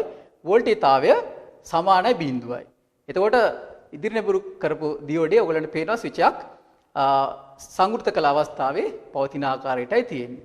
පසු නැඹුරු කරාම දියෝඩේ ක්‍රියාත්මක වෙන්නේ විවෘත ස්විචයක් ලෙස. එහිදී ස්විචය විවෘතයි. ධාරාව බිඳුවයි. ඔයගලන්ට පේනවා මේකේ ධාරාවක් ඇති වෙලා නැහැ. වෝල්ටීයතාවය අසමානයි බිඳුවයි. ඒ යොදන වෝල්ටීයතාවය මේකේ පවතිනවා. එතකොට පරිපූර්ණ දියෝඩයක් ගත්තම ඔයගොල්ලෝ අර ඉදිරි නැඹුරු විභවස්ම 0.7ක් ගන්න එපා. සිලිකන් දියෝඩයක් නම් සහ ජර්මේනියම් දියෝඩයක් නම් 0.3ක USමක් ගන්න එපා. උදාහරණ පරිපතයක් අපි ගියොත් ආසන් වේදී පරිපතයක් අපි යමු. දැන් මේක අපි 6 වෝල්ට් ප්‍රභවයක් ලෙස සැලකුවොත් දැන් මේ බාරය මෙතන අපි පවතිනවා. එතකොට මෙතනදී පරිපූර්ණ දියෝඩයක් නම් මේක අපි සම්පූර්ණ මෙතන RC හරහා ධාරා වෝල්ටීයතාවය වෝල්ට් 6ක් ලෙස ගන්නවා. එහෙනම් මෙම පරිපතයේ ගමන් කරන ධාරාව අපි ගත යුතු යන්නේ I සමානයි V හැටියට වෝල්ට් 6ද සහ ප්‍රතිරෝධය හැටියට බාරයේ ප්‍රතිරෝධය අපි ගන්නවා. එතකොට මෙතනින් අපි 0.7ක් අඩු කරන්නේ නැහැ. සාමාන්‍ය දියෝඩයක් නම් අපි මෙතන 0.7ක් අඩු කරනවා. එහෙනම් මෙතන එන්න ඕනි. එහෙනම් I හැටියට 6න් අඩු කරන්න ඕනි 0.7ක්. බාරයේ අගෙන් බෙදන්න ඕනි. ඒ කියන්නේ 5.3 බෙදීම RL කියලායි අපිට ලැබෙන්නේ. එහෙනම් විභාගයේදී ඔයගොල්ලන් බලන්න විශේෂයෙන් සඳහන් කරලා තිබුණොත් මේක සාමාන්‍ය දියෝඩයක් කියලා බොහෝ විට පරිපූර්ණ දියෝඩයක් හැටියටයි අපිට MCQ වල එහෙම ගන්නට ලැබෙන්නේ. ඒතර මේ ආකාරයට අපිට පරිපූර්ණ දියෝඩයක ගුණාංග විස්තර කරන්න පුළුවන්. ඊළඟට අපිට සාකච්ඡා කරන්න තිබෙන්නේ මේ දියෝඩයක් කොහොමද අපි භාවිතා කරන්නේ. ඒ කියන්නේ සාමාන්‍ය යෙදීමකදී කොහොමද අපිට භාවිතා කරන්න පුළුවන් අවස්ථා. ඒ අවස්ථාවේ අපේ සිලබස් එකේ දියෝඩයක භාවිතාවේ හැටියට අපි භාවිතා කරන්නේ කොහොමද අපි ප්‍රත්‍යවර්ත වෝල්ටීයතාවයක් සරල වෝල්ටීයතාවයක් බවට පත් කරන ක්‍රියාවලිය. ඒතර පළවෙනි අපි හඳුනා ගනිමු මොකද්ද ප්‍රත්‍යවර්ත වෝල්ටීයතාවයක් කියලා කියන්නේ. සැපයුමක සහ සරල වෝල්ටීයතාව සැපයුමක් කියන්නේ මොකද්ද කියන එක සරලව පැහැදිලි කරගමු. මේක විද්‍යුතේ පාඩමේ අවසාන කොටසේ අපි සාකච්ඡා කරලා තියෙනවා. නමුත් මෙතනදී අපි සරල වෝල්ටීයතාවයක් ගත්තොත් ප්‍රත්‍යවර්ත වෝල්ටීයතාවක් ගත්තොත් එතනදී වෝල්ටීයතාවය විචලනයක් වෙනවා. ඒතර මම මෙතන ගත්ත විශේෂ විචලනයක් මේක සයින් විචලනයක්. ඒතර VT අතර ප්‍රස්ථාරය අපි ගත්තොත් V වෝල්ටීයතාවය මොහොතකදී අපිට ලැබෙන්නේ VP sin omega t කියන සමීකරණය. ඒතර මේ සමීකරණයත් අපි සාකච්ඡා කරලා තිබෙනවා. දැන් මෙතනදී අපිට පේනවා කාලයත් එක්ක වෝල්ටීයතාව වෙනස් වෙනවා. ඒතර මෙතන බිඳුවයි. ඒතර මේ පැත්තට අපි ධනාර්ධ තරංගයට ගත්තොත් ධනාගයක් වෙනවා. ඊට පස්සේ බිඳුව වෙනවා. ඊට පස්සේ මෙතන ඍණාගයක් වෙනවා. ඒ කියන්නේ දැන් අපි මේ සැපියුමක් යම් බාරයක් හරහා යෙදුවොත් ඒ ධනාර්ධ තරංගයේදී ධාරාව එක් දිශාවකටත් ඍණාර්ධ තරංගයේදී ධාරාව ඊට ප්‍රතිවිරුද්ධ දිශාවටත් තමයි ගමන් කරන්නේ. එතකොට මේ විදිය සැපියුමක් අපි ප්‍රත්‍යවර්ත ජව සැපියුමක් හැට ගන්නවා. ධාරාව දෙපැත්තට ගමන් කරනවා. ඒත් අතරම වෝල්ටීයතාවයත් වෙනස් වෙනවා. ඒ වගේම ධාරාවත් වෙනස් වෙනවා. ඊළඟට සරල වෝල්ටීයතාවක් අපි ගත්තොත් මේකෙදී කාලයත් එක්ක වෝල්ටීයතාව වෙනස් වෙන්නේ නැහැ. නියතව පවතිනවා. ඉතින් අපි ගත්තොත් සරල සාමාන්‍ය කෝෂයක් එහි වෝල්ටීයතාව අපි සලකන්නේ සරල වෝල්ටීයතාවක් හැටියට. ඒතර මෙහිදී අපි දියෝඩේ යෙදීමක් හැටියට ගන්නේ අපි යොදාගන්නේ කොහොමද අපි සරල ප්‍රත්‍යවත් වෝල්ටීයතාවයකින් සරල වෝල්ටීයතා ප්‍රභවයක් ලබා ගන්නේ කොහොමද කියන එක අපි මෙහිදී සාකච්ඡා කරන්න යන්නේ. එහිදී අපිට පියවර 3ක් යටතේ මේ කාර්යය කරන්න සිද්ධ වෙනවා. ඒතර පළවෙනි පියවර තමයි අපි ඍජුකරණය කරන පියවර. පළවෙනි පියවර ඍජුකරණය, දෙවන පියවර සුමටනය, තුන්වන පියවර යාමනය. ඒතර ඍජුකරණය, සුමටනය, යාමනය. ඒතර ඍජුකරණය සඳහා අපි දියෝඩ භාවිතා කරනවා. සුමටනය සඳහා ධාරිත්‍රක භාවිතා කරනවා. යාමනය සඳහා වෝල්ටීයතා යාමක සංයුක්ත පරිපථ භාවිතා කරනවා. එහෙමනම් අපි දැන් සාකච්ඡාව මෙහෙයමු ඍජුකරණය කියන ක්‍රියාවලිය. ඍජුකරණ ක්‍රියාවලිය අපි සැලකුවාම ඒකේ ආකාර දෙකක් තිබෙනවා.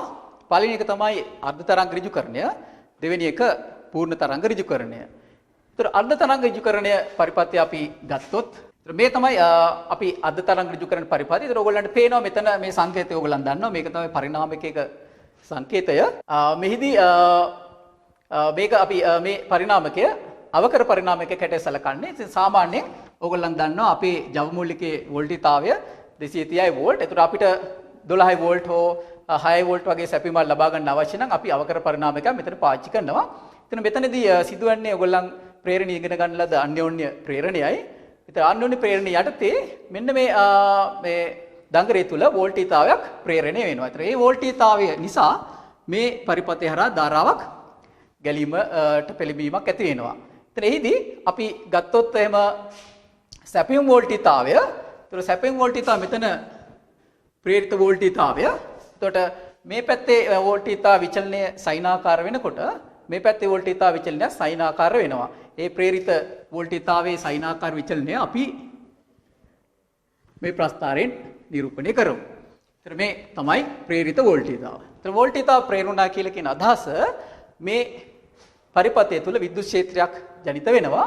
ඒතර මේ විද්‍යුත් ක්ෂේත්‍රය දියෝඩය සහ ප්‍රතිරෝධය යන උපාංග දෙකක් තියෙනවා මෙතන. ඒතර මේ විද්‍යුත් ක්ෂේත්‍රය මේ උපාංග දෙක හරහා තමයි යෙදිය යුතු වන්නේ. ඒතර මෙහිදී මම මෙතන දෙවනුව ප්‍රස්ථාරය නිරූපණය කරන්න බලාපොරොත්තු වෙන්නේ දියෝඩය හරහා කොහොමද වෝල්ටීයතාව විචලනය වන්නේ කියලා. දෙවනුව කොහොමද බාරය හරහා වෝල්ටීයතාවය විචලනය වන්නේ කියලා අපි නිරීක්ෂණය විස්තර කර බලමු.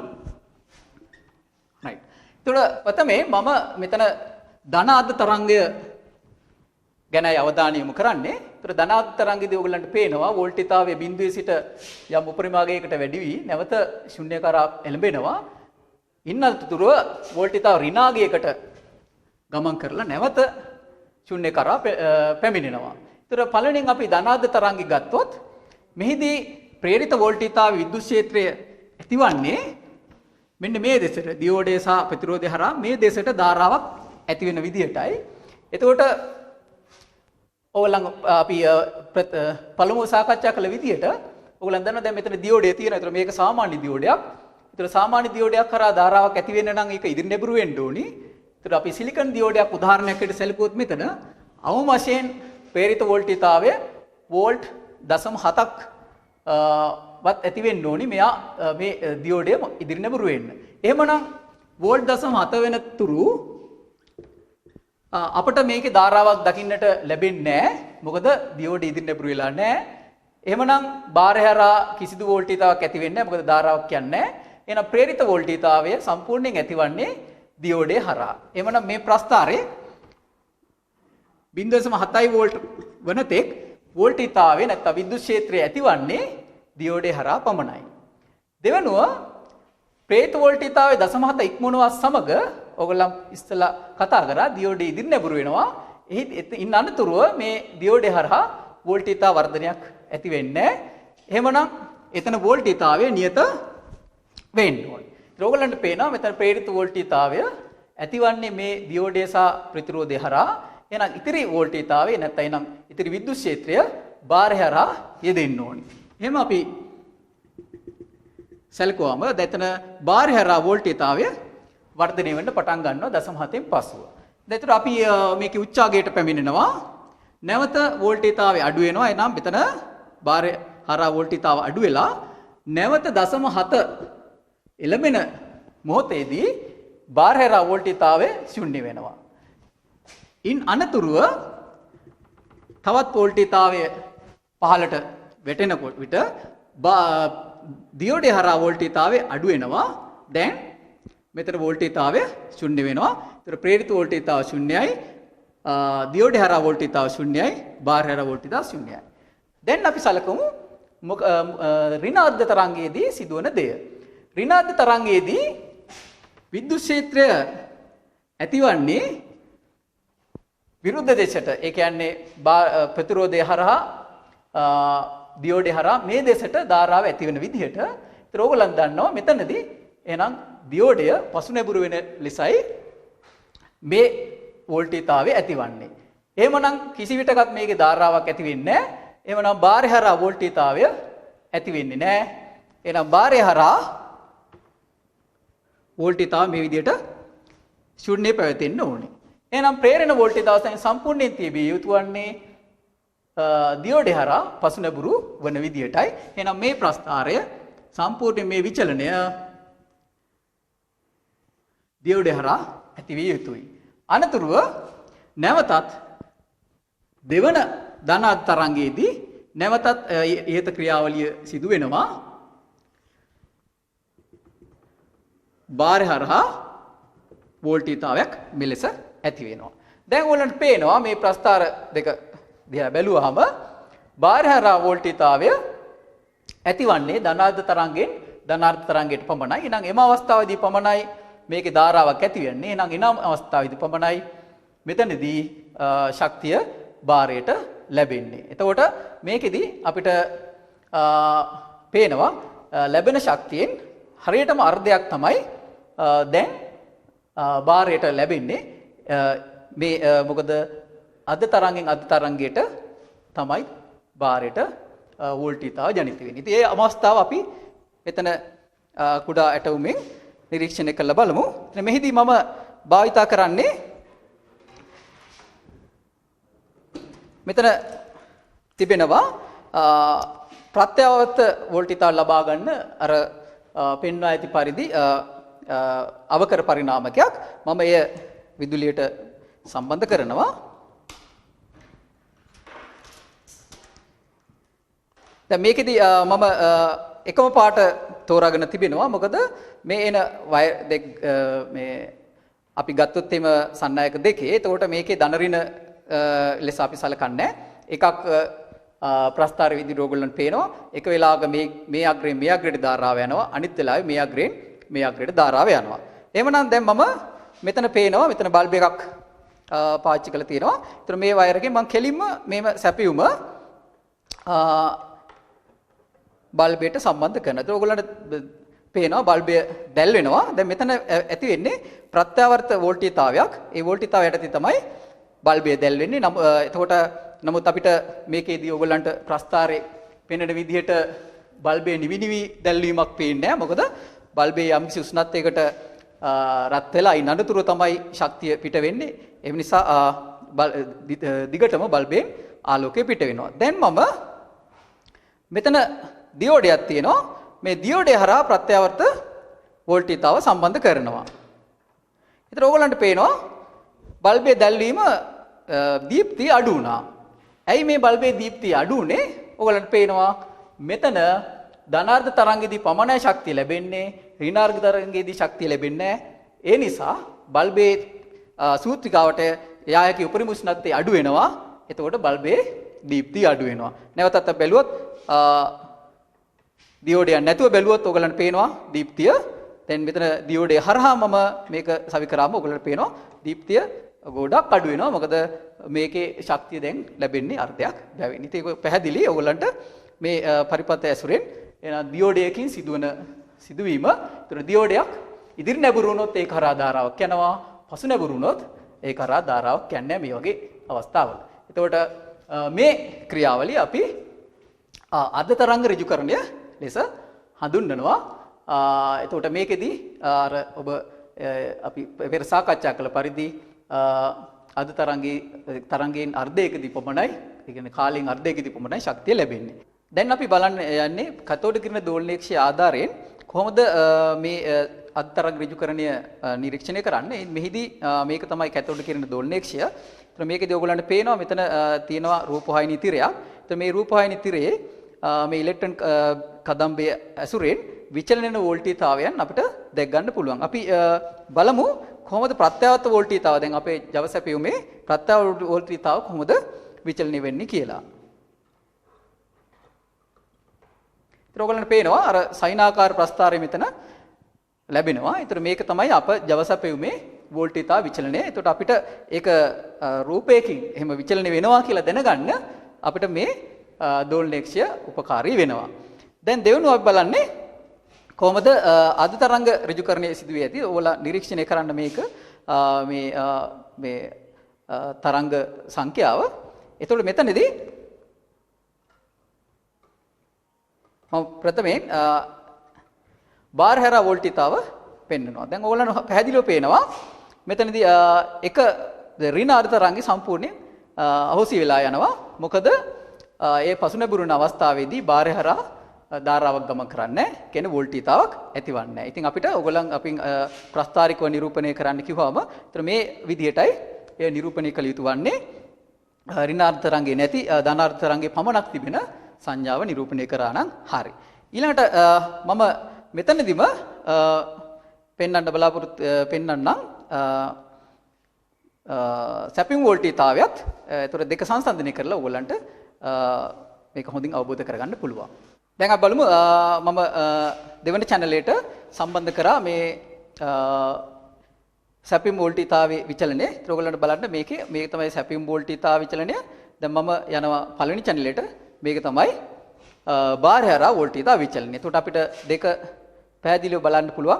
අර ඍණ අර්ධ තරංගය මෙතන කැපී යන ආකාරය පැහැදිලිව අපිට දැක් ගන්න පුළුවන්. ඒත් එක්කම අපි බැලුවොත් එimhe දියෝඩේ හරහා කොහොමද වෝල්ටීතාව විචලනය සිදුව ඇවි ඇති ආකාරය. දැන් අපි බලමු දියෝඩේ හරහා කොහොමද වෝල්ටීතාව විචලනය වෙන්නේ කියලා. ඒතර ඔයගලන්ට පේනවා අර ප්‍රස්ථාරයට අනුව ඍණාර්ධ තරංගේ සම්පූර්ණයෙන්ම දියෝඩේ හරහා පවතිනවා. ඒතකොට ධනාර්ධ තරංගයේ 0.7ක් පමණක් දියෝඩේ හරහාද ඉතිරිය බාරයටද ලැබෙනවා. ඒතර ඔයගලන්ට මේ කැතෝඩ කිරණය දෝලනයේක්ෂය ඇසුරෙන් එතකොට අපිට ඒ ආකාරයෙන් අර්ධ තරංග ඍජුකරණය පැහැදිලි කරන්න පුළුවන්. දැන් අපි බලමු පූර්ණ තරංග ඍජුකරණය කොහොමද සිදු කරන්නේ කියලා. ඒතර එහිදී අපේ අරමුණ වන්නේ අර්ධ තරංග දෙකේදීම බාරයට ශක්තිය ලබා ගැනීම. මෙහිදී අප භාවිතා කරනවා දියෝඩ 4ක්. ඒතර සාමාන්‍ය පරිදි අපි පරිපථය මේ විදිහටයි අඳින්නේ. ඒතර මෙහිදී ඔයගලන්ට පේනවා දියෝඩ 4ක් අපි භාවිතා කරලා තියෙනවා. ඒතර මම නම් කරගන්නා මේ දියෝඩ 1 2 සහ 3 4 ලෙස. ඒතර දියෝඩ 4ක් භාවිතා කරලා තිබෙනවා. ඒතර මේ අවස්ථාවේදීත් පරිණාමකෙන් මෙහි ප්‍රේරණය වන්නේ සයිනාකාර වෝල්ටීතාවයක්. ඒතර මේ සයිනාකාර වෝල්ටීතාවය මේ දියෝඩ සහ බාරය හරහා යෙදෙන ආකාරය අපි නැවතත් ප්‍රස්ථාරයකින් නිරීක්ෂණය කර බලමු. මේදී මේ ආකාරයෙන් සයිනාකාර වෝල්ටීතාවය ප්‍රේරිත වෝල්ටීතාවය කාලය සමග විචලනය නිරූපණය කරන්නම්. මේදී බාරය හරහා වෝල්ටීතාවය විචලනය මේ ප්‍රස්ථාරයෙන් මම නිරූපණය කරන්න. ඒත් ඕගොල්ලන්ට පේනවා අර ප්‍රථම අවස්ථාව වගේමයි මේදී මෙතන මේ අග්‍රයේ සිට මේ අග්‍රයේ දෙසට ධාරාව වෙන පරිදි ධාරාව ඇති කරන පරිදි වෝල්ටේජතාවයක් ප්‍රේරණය වුණාම කියන්නේ විද්‍යුත් ක්ෂේත්‍රය මෙතන මේ අග්‍රයේ සිට මේ දෙසට ඒ කියන්නේ මේ පැත්තට ධාරාවක් ඇති වෙන පරිදි ප්‍රේරණය වූ විට පළමුව බලන්න මේ දියෝඩය ඒතර ධාරාව ඇති වෙන්න දැන් ඇති වෙන්න හදන පැත්තට ඉදිරි නැඹුරු වෙන විදිහටයි පවතින්නේ. අපි බැලුවොත් මේ දියෝඩය පසු නැඹුරු වෙන විදිහටයි පවතින්නේ. එhmenan මෙතන දියෝඩයත් අපිට පේනවා පසු නැඹුරු වෙන විදිහටයි පවතින්නේ. එhmenan ධාරාවට යා හැකි වන්නේ දෙවන දියෝඩය හරහා. දෙවන දියෝඩය හරහා මෙතනට පැමිණුණු පසු හතරවෙනි දියෝඩය හරහා යාමට හැකියාවක් නැහැ. මොකද ඒක පසු නැඹුරු වෙන විදිහටයි පවතින්නේ. එහෙමනම් බාරය හරහා ගමන් කරන්න වෙනවා. එහෙනම් දෙක දෙවෙනි දියෝඩය හරහා පැමිණ බාරය හරහා ගමන් කර මේ මාර්ගයෙන් පැමිණ ඔයගලන්ට පේනවා මෙතනට පැමිණුණාට පසු තුන්වෙනි දියෝඩය ඉදිරි නැඹුරු වීමට හැකියාව තියෙනවා. තුන්වෙනි දියෝඩය ඉදිරි නැඹුරු වී ධාරාව මේ ආකාරයෙන් ගමන් කරනවා. එතකොට ධනාත්මක තරංගයේ සැලකුවම ඔයගලන්ට පේනවා මෙතන දෙවන දියෝඩය සහ තුන්වෙනි දියෝඩය දෙකම ඉදිරි නැඹුරු වීමට තිබෙනවා. ඒ කියන්නේ අපි සිලිකන් දියෝඩ සැලකුවොත් 0.7ක ඉදිරි නැඹුරු විභවයක් පවතින නිසා 1.4ක විභව බැස්මක් මෙම දියෝඩ දෙකට යෙදෙනවා. ඉතිරි වෝල්ටේජතාව තමයි බාරය හරහා ඇතිවන්නේ. එවනම් මම මේ ප්‍රස්ථාරයේ මෙතන 1.4 වෝල්ටේජතාවය ලකුණු කරන්නම්. ඉන් අනතුරුව තමයි බාරය හරහා වෝල්ටේජතාව ඇති වෙන්නේ. ඉතින් මෙතන ඉතිරි විචලනය බාරය හරහා මේ ආකාරයෙන් ඇති වෙනවා. ඉතින් දෙවනුව ඍණාර්ධ තරංගය සැලකුවොත් ඍණාර්ධ තරංගයේදී ප්‍රේරණ වෝල්ටේජතාවය ධාරාව ඇති කරන්න හදන්නේ මෙම ලක්ෂයේ සිට මේ ලක්ෂ්‍ය දෙසට කියන්නේ ඉහළට මේ රූප සටහනට සාපේක්ෂව. එෙහිදී බලන්න මේ ධාරාව මේ දිශාවට ඇති වෙන්න උත්සාහ කරන විට තුන්වන දියෝඩය පසු නැඹුරු වෙනවා. හතරවෙනි දියෝඩයට ඉදිරි නැඹුරු වෙන්න හැකියාව තියෙනවා. හතරවෙනි දියෝඩය හරහා ධාරාව පැමිණි විට බලන්න දෙවන දියෝඩය පසු නැඹුරු වෙනවා. එහෙමනම් බාරය හරහා ධාරාව ගමන් කර මෙම ලක්ෂයට පැමිණ පළවෙනි දියෝඩය ඉදිරි නැඹුරු වීමට හැකියාව තියෙනවා. එහෙනම් පළවෙනි දියෝඩය හරහා ධාරාව ගමන් කරනවා. එෙහිදී 1-4 දියෝඩ ඉදිරි නැඹුරු වෙනවා. 2-3 දියෝඩ පසු නැඹුරු වෙනවා. එතකොට ඍණාර්ධ තරංගයේදී නැවත උගලම් බලන්න ධාරාව බාරය හරහා ඇති වෙන්නේ මේ දෙසටමයි. ධනාර්ධ තරංගයේදී ධාරාව ඇතිවෙච්ච පැත්තටමයි ඍණාර්ධ තරංගයේදී ධාරාව ඇතිවන්නේ. එහෙමනම් වෝල්ටේජතාවය මේ ලක්ෂ්‍ය දෙක අපි සැලකුවොත් එimhe බාරය හරහා වෝල්ටේජතාව තවමත් ධනාගයකයි පවතින්නේ. එහෙමනම් මෙවැනි විචලනයක් අපට බාරය හරහා දැක ගන්න ලැබෙනවා. එහෙනම් අද්ද තරංගෙන් අද්ද තරංගයට අපිට පේනවා බාරය හරහා වෝල්ටේජතාවයක් ඇති වෙනවා. සැපයුම් වෝල්ටේජතාවය යම් මොහොතකදී වෝල්ටේජතාවයෙන් 1.4ක අඩුවකින් ඇතිව වෝල්ටේජතාවය ඇති වෙනවා. එහෙනම් අර්ධ තරංග දෙකේදීම ශක්තිය ලැබෙනවා මෙම පූර්ණ තරංග ඍජුකරණයේදී. ඒ විචලනයත් අපි කැතෝඩ කිරණ දෝලනයේක්ෂය ඇසුරෙන් නිරීක්ෂණය කර බලමු. දැන් මෙතන බලන්න මෙතන තමයි මේ අපි දියෝඩ 4 පරිපථගත කරලා තිබේ ආකාරය. මේ තමයි බාරය. එතකොට අපි බාරය හරහා වෝල්ටේජතාව විචලනය නිරීක්ෂණය කර බලමු. දැන් ඔයාලන්ට පේනවා ආද තරංග සියල්ලේමේදීම බාරය හරහා වෝල්ටේජතාවක් ඇති වෙනවා. ඒත් එක්කම එහි ධන පැත්තේ වෝල්ටේජතාව විචලනය දැක් ගන්න පුළුවන්.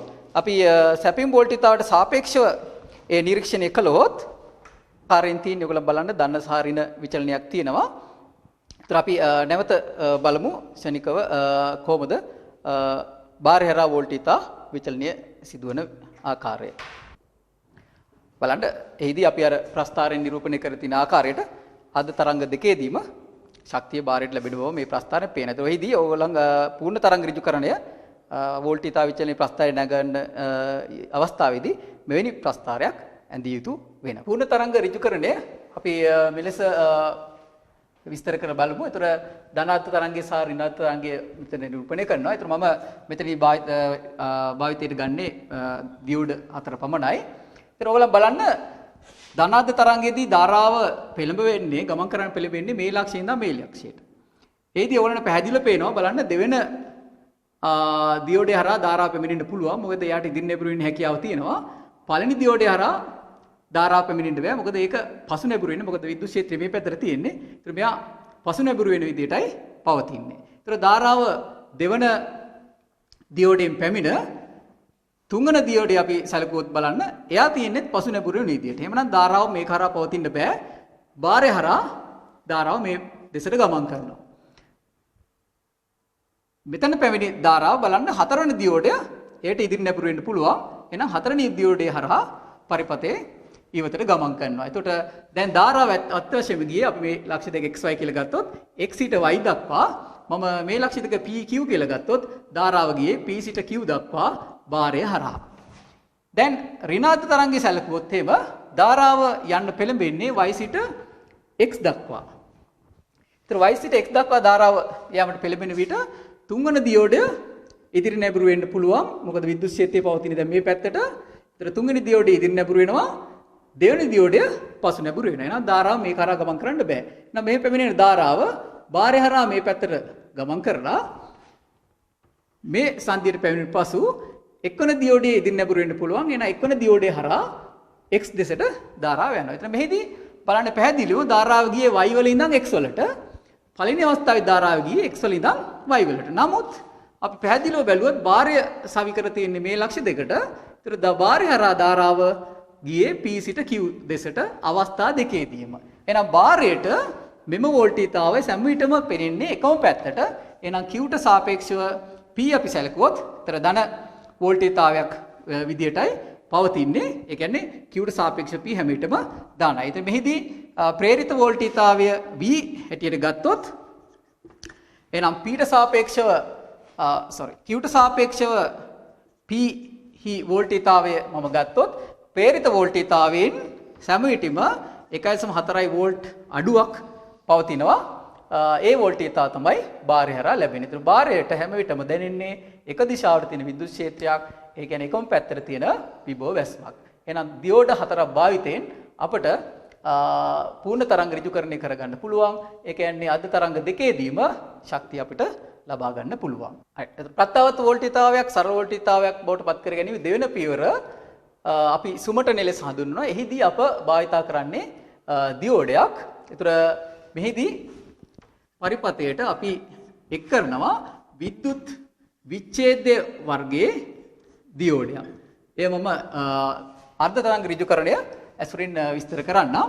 මෙහිදී ඒතර බාරය මෙලෙස පවතින. ඒතර බාරයට සමාන්තරගතව අපි විද්‍යුත් විච්ඡේද්‍ය වර්ගයේ දියෝඩයක් සවිකරනවා. දැන් අප සාකච්ඡා කරන්න බලාපොරොත්තු වෙන්නේ ප්‍රත්‍යවර්ත වෝල්ටීයතාව සරල වෝල්ටීයතාව බවට පත් කරන ක්‍රියාවලියේ දෙවන පියවර සුමටනය. ඒ සඳහා අපි භාවිතා කරන්නේ විද්‍යුත් විච්ඡේද්‍ය වර්ගයේ ධාරිත්‍රකයක්. ඒතර මේ ධාරිත්‍රකය බාරයට සමාන්තරගත ලෙස මෙයට සවිකරන්න ඕනි. ඒතර ඕගොල්ලන් දන්නවා මේ ධාරිත්‍රකවල ධන සහ ඍණ අග්‍ර තියෙනවා. එහෙනම් ධනාග්‍රය ඉහළ විභවයටත් ඍණාග්‍රය පහළ විභවයටත් එන විදිහට අනිවාර්යෙන් සවිකරන්න ඕනි. ඒතර එම සවිකිරීම කිරීමෙන් අපට සුමටනය කරගන්න පුළුවන්. සුමටනයේදී අපි බලාපොරොත්තු වෙන්නේ ඕගොල්ලන් දැක්කා පූර්ණ තරංග ඍජුකරණය වුවත් අර්ධ තරංගයේ ඍජුකරණය සිදු වුණත් වෝල්ටීයතාවය එක් දිශාවකට ඇති කරගත්තා. ඒ කියන්නේ ධාරාව එක පැත්තට ගමන් කරන කිරීම ඇති කරගත්තා. ඒ කියන්නේ ඍජුකරණය අපි ඇති කරගත්තා. නමුත් ඕගොල්ලන්ට පේනවා මේ අර්ධ තරංග ඍජුකරණය ගත්තොත් සමහර කාල ප්‍රාන්තරවලදී වෝල්ටීයතාවක් ඇත්තෙම නැහැ. පූර්ණ තරංග ඍජුකරණය ගත්තත් මේ කාල ප්‍රාන්තරවල වෝල්ටීයතාව තිබුණද ඒකේ විශාලත්වය වෙනස් වෙනවා. ඒ කියන්නේ ගමන් කරන ධාරාව වෙනස් වෙනවා. අපට අවශ්‍ය සරල වෝල්ටීයතාවයක් ඒ කියන්නේ විචලනය නොවන එකක්. මෙහිදී සුමටනයක් අපි ඇති කරගන්නවා. සුමටනයෙන් අපි බලාපොරොත්තු වෙන්නේ මෙම විචලනය අවම කර ගැනීම. නැති කර ගැනීම නෙමෙයි අවම කර ගැනීම. ඒ කර ගැනීම තමයි අපේ ධාරිත්‍රකයේ ඇසුරෙන් ධාරිත්‍රකයේ භාවිතෙන් ඇති කරගන්නේ. මෙයත් අපිට විස්තර කරගමු අපි ප්‍රස්ථාරයක් ඇසුරෙන්. එතනදී නැවත මම ප්‍රේරිත වෝල්ටීයතාවය මේ ප්‍රස්ථාරයෙන් නිරූපණය කරනවා. දැන් බලන්න මම වෝල්ටීතාවය මෙතනදී මේ බාහිර හරහා PQ කියලා මම ගන්නවා. ඒතර බාහිර හරහා වෝල්ටීතාව තමයි මම මෙතන VPQ විචලනය නිරූපණය කරන්න යන්නේ. ඒතර ඕගොල්ලන්ට පේනවා දැන් මෙම අර්ථ තරංගයේ අපි ධනාත්මක තරංගයේ සැලකුවොත් එහෙම පටන් ගන්න මොහොතේදී මෙම t සමාන බිඳුවේදී වෝල්ටීතාව බිඳුවක් වෙනවා. ඒ කියන්නේ දෙන්න හරහාම වෝල්ටීතාවක් ඇති වෙන්නේ නැහැ. විද්‍යුත් ක්ෂේත්‍ර පවතින්නේ නැහැ. දැන් වෝල්ටීතාව වර්ධනය වෙනකොට ඕගොල්ලන් දන්නවා මේකේ ධාරාවක් ඇති වෙන්න නම් අවම වශයෙන් 0.7ක විභව වැස්මක් ඒ කියන්නේ පෙරිත වෝල්ටීතාවක් ඇති වෙන්න ඕනේ. එහෙනම් 0.7 වෝල්ටීතාවය දක්වා අපට කිසිදු විචලනයක් දැක් ගන්න හම්බ වෙන්නේ නැහැ බාරයේදී.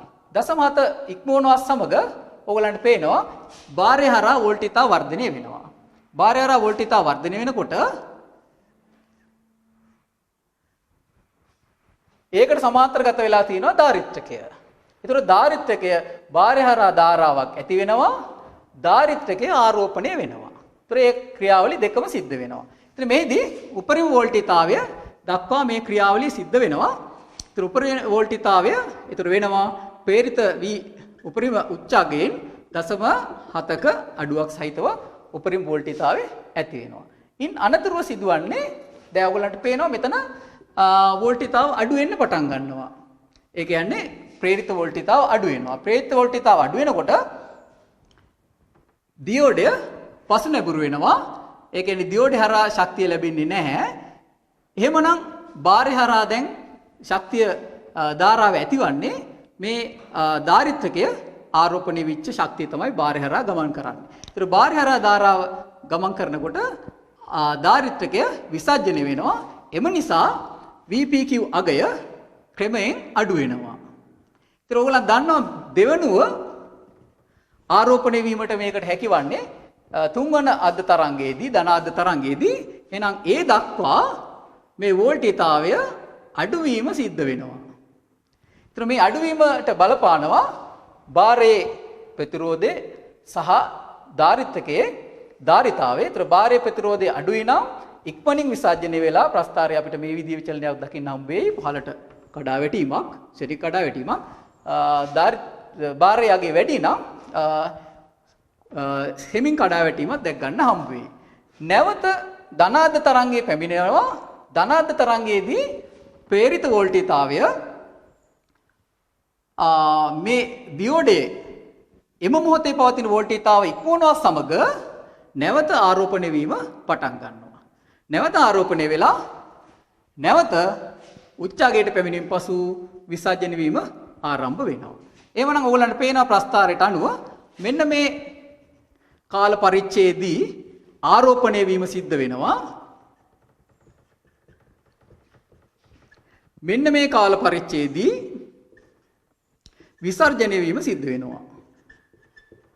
ඉතින් ආරෝපණය වීම විසර්ජනය වීම නැවත නැවත සිද්ධ වෙනවා. ඒතර අපිට නැවත ඔයගොල්ලන්ට පේනවා ප්‍රස්ථාරයට අනුව හැම වෙලේම වෝල්ටීතාවයක් තිබෙනවා. ඒ කියන්නේ හැම වෙලේම මේක හරහා ධාරාවක් යනවා. හැබැයි ඒ නියතාගයක් නෙවෙයි විචලන ආගයක්. මෙන්න මේ උපරිම ආගය සහ මෙන්න මේ අවම ආගය අතර මෙන්න මේ වෝල්ටීතාව විචලනයට අපි කියනවා රැලිතිව් වෝල්ටීතාවය කියලා.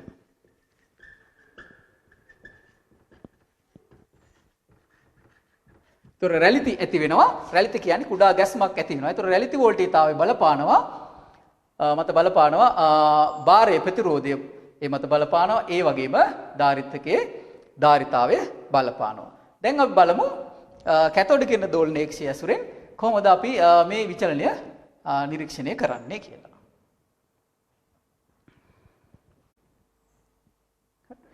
දැන් අපි බලමු කොහොමද කැතෝඩ කිරණ දෝලනයේක්ෂය භාවිතයෙන් අපිට සුමටනේ නිරූපණය කරන්නේ කොහොමද කියලා. ඒතර මම නැවතත් ඕගලන්ට පෙන්වලා තියෙනවා ජව සැපෙවුමේ වෝල්ටීතාව විචලනය. ඒක ප්‍රත්‍යවර්ත වෝල්ටීතාවක් කියන එක ඕගලන්ට පැහැදිලි.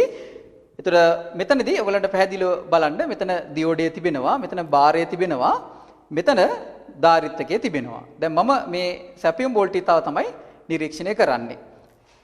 දැන් මම බාරයට ජවය සපයන්නේ නැතුව ධාරිත්‍රකය හරහා වෝල්ටීතාව විචලනය නිරීක්ෂණය කරමු.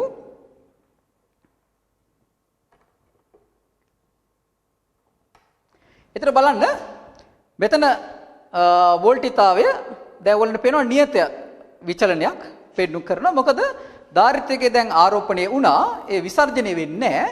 ඒ නිසා වෝල්ටීතාවය දැන් සරල වෝල්ටීතාවයක් ලෙස නිරූපණය කරනවා. නමුත් අපිට බලන්න පුළුවන් දැන් බාරය මේකට සම්බන්ධ කරාම මොකද වෙන්නේ කියලා. ඔන්න බලන්න දැන් මම බාරයට ජවය සපයනවා මෙතනින්. බාරයට සපුවාම අර රැලිති ඇතිවීම ඕගලන්ට නිරීක්ෂණය වෙනවා. මම බාරයේ අගය වෙනස් කරන්නම්. දැන් මම මේ අවස්ථාවේදී බාරයේ අගය අඩු කරනවා. බාරයේ ප්‍රතිරෝධය අඩු කරනවා. බාරයේ ප්‍රතිරෝධය අඩු කරනකොට ධාරිත්‍රකයේ ඉක්මනින් විසර්ජනය වෙනවා. ඒතර රැලිති වෝල්ටීතාවය වැඩි වෙනවා. බලන්න පුළුවන් රැලිති වෝල්ටීතාවය වැඩි වෙනවා. ඉක්මනින් මේක විසර්ජනය වුණා. දැන් ඊළඟට ආරෝපණය වුණා, ආය විසර්ජනය වුණා, ආරෝපණය වුණා. ඒතර මේ ඍණාද්ද තරංගයේ කොටසේ සම්පූර්ණ කාලය තුල මෙයට විසර්ජනය වෙන්න සිද්ධ වෙනවා. එහෙනම් රැලිති ඇති වෙන සංඛ්‍යාතයත් ප්‍රභවයේ සංඛ්‍යාතයත් මෙතන සමාන වෙනවා. මේ රැලිත් ඇති වෙනවා එක තරංගෙන් තරංගයට රැලිත් වේගකින් ඇති වෙනවා. ඒතර මෙහිදී නැවතත් බැලුවොත් බාරය මම අඩු කරන්නම්. බාරය අඩු කරනකොට බාරය අගේ වැඩි කරනකොට ඒ කියන්නේ බාරයේ ප්‍රතිරෝධය වැඩි කරනකොට ඉක්මනින් විසර්ජනය වෙන්නේ නැහැ. ඒ කියන්නේ රැලිති වෝල්ටීතාව අතුර අඩුයි. ඔයගලන්ට පේනවා ආසන්න වශයෙන් සරල වෝල්ටීතාවක මෙතන හැසිරීම පෙන්නනවා. රයිට්? ඒතර ඔය ආකාරයෙන් අපිට බලන්න පුළුවන්. දෙවෙනුව අපි නිරීක්ෂණය කරලා බලමු කොහොමද පූර්ණ තරංග ඍජුකරණයේදී මෙම විචලනය නිරූපණය කරන්නේ කියලා. නැවත ඔයගලන්ට පේනවා මෙතන ධාරිත්‍රක හතර පව තිබෙනවා. දියෝඩ හතර තිබෙනවා. මෙතන ධාරිත්‍රකයේ තියෙනවා. මෙතන බාරයේ තියෙනවා. දැන් නැවත මම නිරූපණය කරන්නේ සැපෙම් වෝල්ටීතාව විචලනය. දැන් බලමු අපි සුමට නිව් පසු කොහොමද වෝල්ටීතාව විචලනය සිද්ධ වෙන්නේ කියලා. රයිට්. ඒක ඔයගලන්ට පේනවා මෙතන සුමටනේ යම් දුරකට සුමටනේ විච්ච වෝල්ටීතාව විචලනය. මෙතනදී ඔයගලන්ට පේනවා මෙච්චර විශාල කඩාවැටීමක් සිදු වෙන්න හේතුව විය යුත්තේ බාරයේ ප්‍රතිරෝධය අඩුවීමයි. මම දැන් බාරයේ ප්‍රතිරෝධය වැඩි කරන්නම්. බාරයේ ප්‍රතිරෝධය වැඩි කරනකොට ධාරාව විසර්ජනය වෙන වීම අඩු වෙනවා. එතකොට රැලිති වෝල්ටීතාවය අඩු වෙනවා. නැවත මම වැඩි කරන්නම්. මේ බලන්න. එතකොට මේ ආකාරයට ඔයගලන්ට බලන්න පුළුවන්. වැඩි කරනකොට කඩාවැටීම ප්‍රතිරෝධය අඩු කරනකොට කඩාවැටීම වැඩි. ප්‍රතිරෝධය වැඩි කරනකොට කඩාවැටීම අඩුයි. එතකොට මේ කඩාවැටීමට එනම් ප්‍රතිරෝධය ඒ කියන්නේ බාරයේ අගය ඍජුවම බලපානවා. දෙවෙනුව ධාරිත්‍රකයේ අගය බලපානවා. එතන මම මෙතන තවත් විද්‍යුත් විච්ඡේද වර්ගයේ ධාරිත්‍රකයක් ගත්තා. දැන් ඔයගොල්ලන්ට පේනවා මේක. එතන මේකේ ධනාග්‍රය මම සවි කළා තියෙනවා මේ රතු පාට වයර් එක, ඍණාග්‍රයට නිල් පාට වයර් එක සවි කළා තියෙනවා. දැන් මම මේ ධාරිත්‍රකය දියෝඩයට සමාන්තරගතව සවි කරන්න යන්නේ. ඒතර දියෝඩයකට ධාරිත්‍රකයට සමාන්තරගත කරන්න යන්නේ. ඒක සමාන්තරගත කරනකොට ඔයගොල්ලන් දන්නවා ධාරිතාවය වැඩි වෙනවා. ඒතර බලමු අපි රැලිති වෝල්ටීතාවට කුමක්ද සිද්ධ වෙන්නේ කියලා මෙතනදී. මේ රැලිති අගය තියන්නම්. දැන් මම මේක සමාන්තරගතව සවි කරනවා ධාරිත්‍රකයට.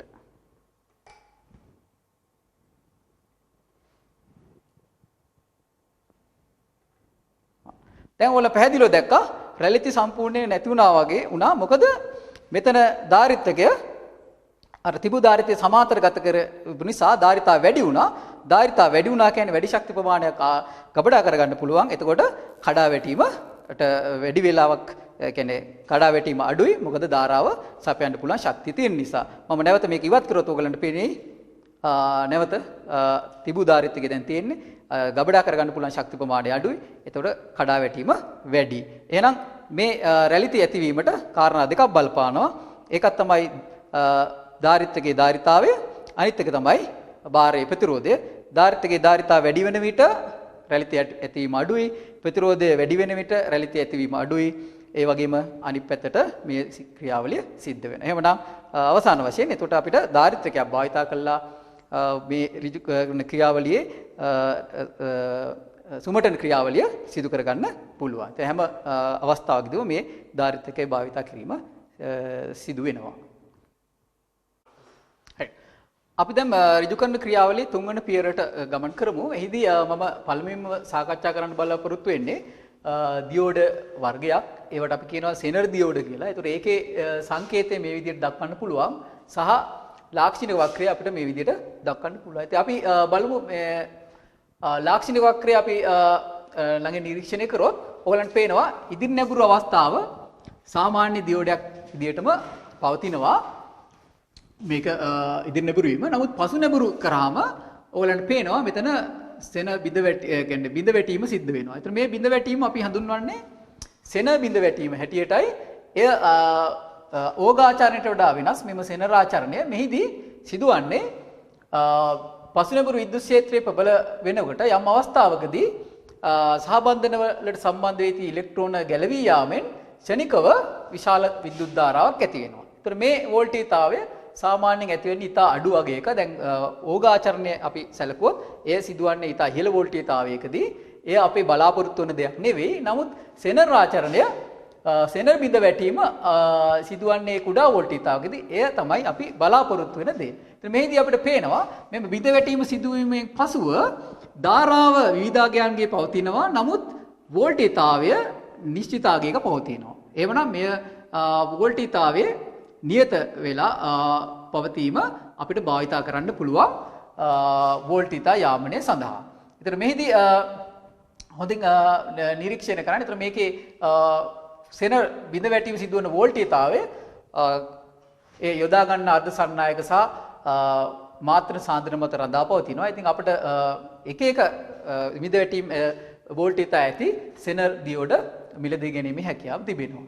දැන් අපි බලමු සෙනර් දියෝඩයක් කොහොමද පරිපථයකට සවි කරන්නේ කියලා. එතන මම මෙහිදී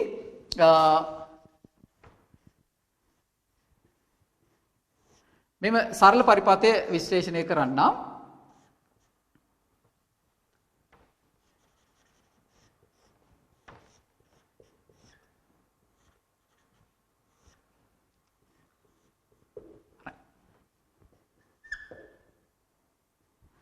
දැන් බලන්න මේ පරිපථය දිහා. ඒතර මේ පරිපථයේදී මෙතන විචලන වෝල්ටේජතාව ලබා ගැනීමට මම මේ ධාරානියමකේ භාවිතා කරනවා. ඒ කියන්නේ අපි මෙහිදී බලාපොරොත්තු වෙන්නේ විචලනය වෙන වෝල්ටේජතාවයක් ශුන්‍යයේ සිට ඉහළට යන වෝල්ටේජතාව මෙයට ලබා දීමටයි. ඒතර මෙතන බාරය තිබෙනවා. ඒ වගේම සෙන දියෝඩේ බලන්න මෙතන ධන අග්‍රය මෙතන තියෙන. ඒ කියන්නේ ඉදිරි නැඹුරු වෙන විදියටයි මෙම පරිපථය මම සවි කරලා තියෙන්නේ. sorry. මෙතනට ධන සහ මෙතනට ඍණ වෙන විදියටයි පරිපථ සවි කරලා තිබෙන්නේ. එහෙමනම් සෙන දියෝඩේ පසු නැඹුරු වෙන විදියටයි පරිපථය සවි කරලා තිබෙන්නේ. අරන් තිබෙන්නේ. එහෙමනම් දැන් බලමු අපි උදාහරණයකට අපි ගමු. මෙන්න මේ අඩු වෝල්ටේජතාවය කියන්නේ බිඳුවේ සිට වෝල්ටේජතාව ඉහළ යන අවස්ථාවක් අපි සලකමු. මේදී අපිට පේනවා මේ ඇති කරන වෝල්ටේජතාවය දියෝඩේ ප්‍රතිරෝධය සහ දියෝඩේ හරහා තමයි යෙදිලා තිබෙන්නේ. එහෙමනම් මම ප්‍රතිරෝධය හරහා වෝල්ටේජතාව විචලනය මේ ප්‍රස්ථාරෙමුත් සෙන දියෝඩේ හරහා වෝල්ටේජතාව විචලනය මේ ප්‍රස්ථාරෙමුත් නිරූපණය කරන්න. දැන් උදාහරණයක් ලෙස මම මේ සෙන වෝල්ටේජතාවය 6 වෝල්ට් වන සෙන දියෝඩයක් භාවිතා කරන්නේ යයි ගත්තොත් දැන් මම මෙතනින් අපි වෝල්ටේජතාවය වැඩි කරනකොට බිඳුවේ සිට මෙම පරිපථය හරහා ධාරාවක් ඇතිවන්න නම් මෙය බිඳ වැටෙන්න ඕනි.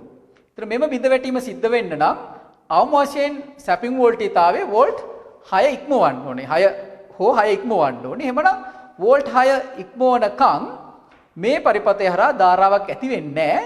ඒ කියන්නේ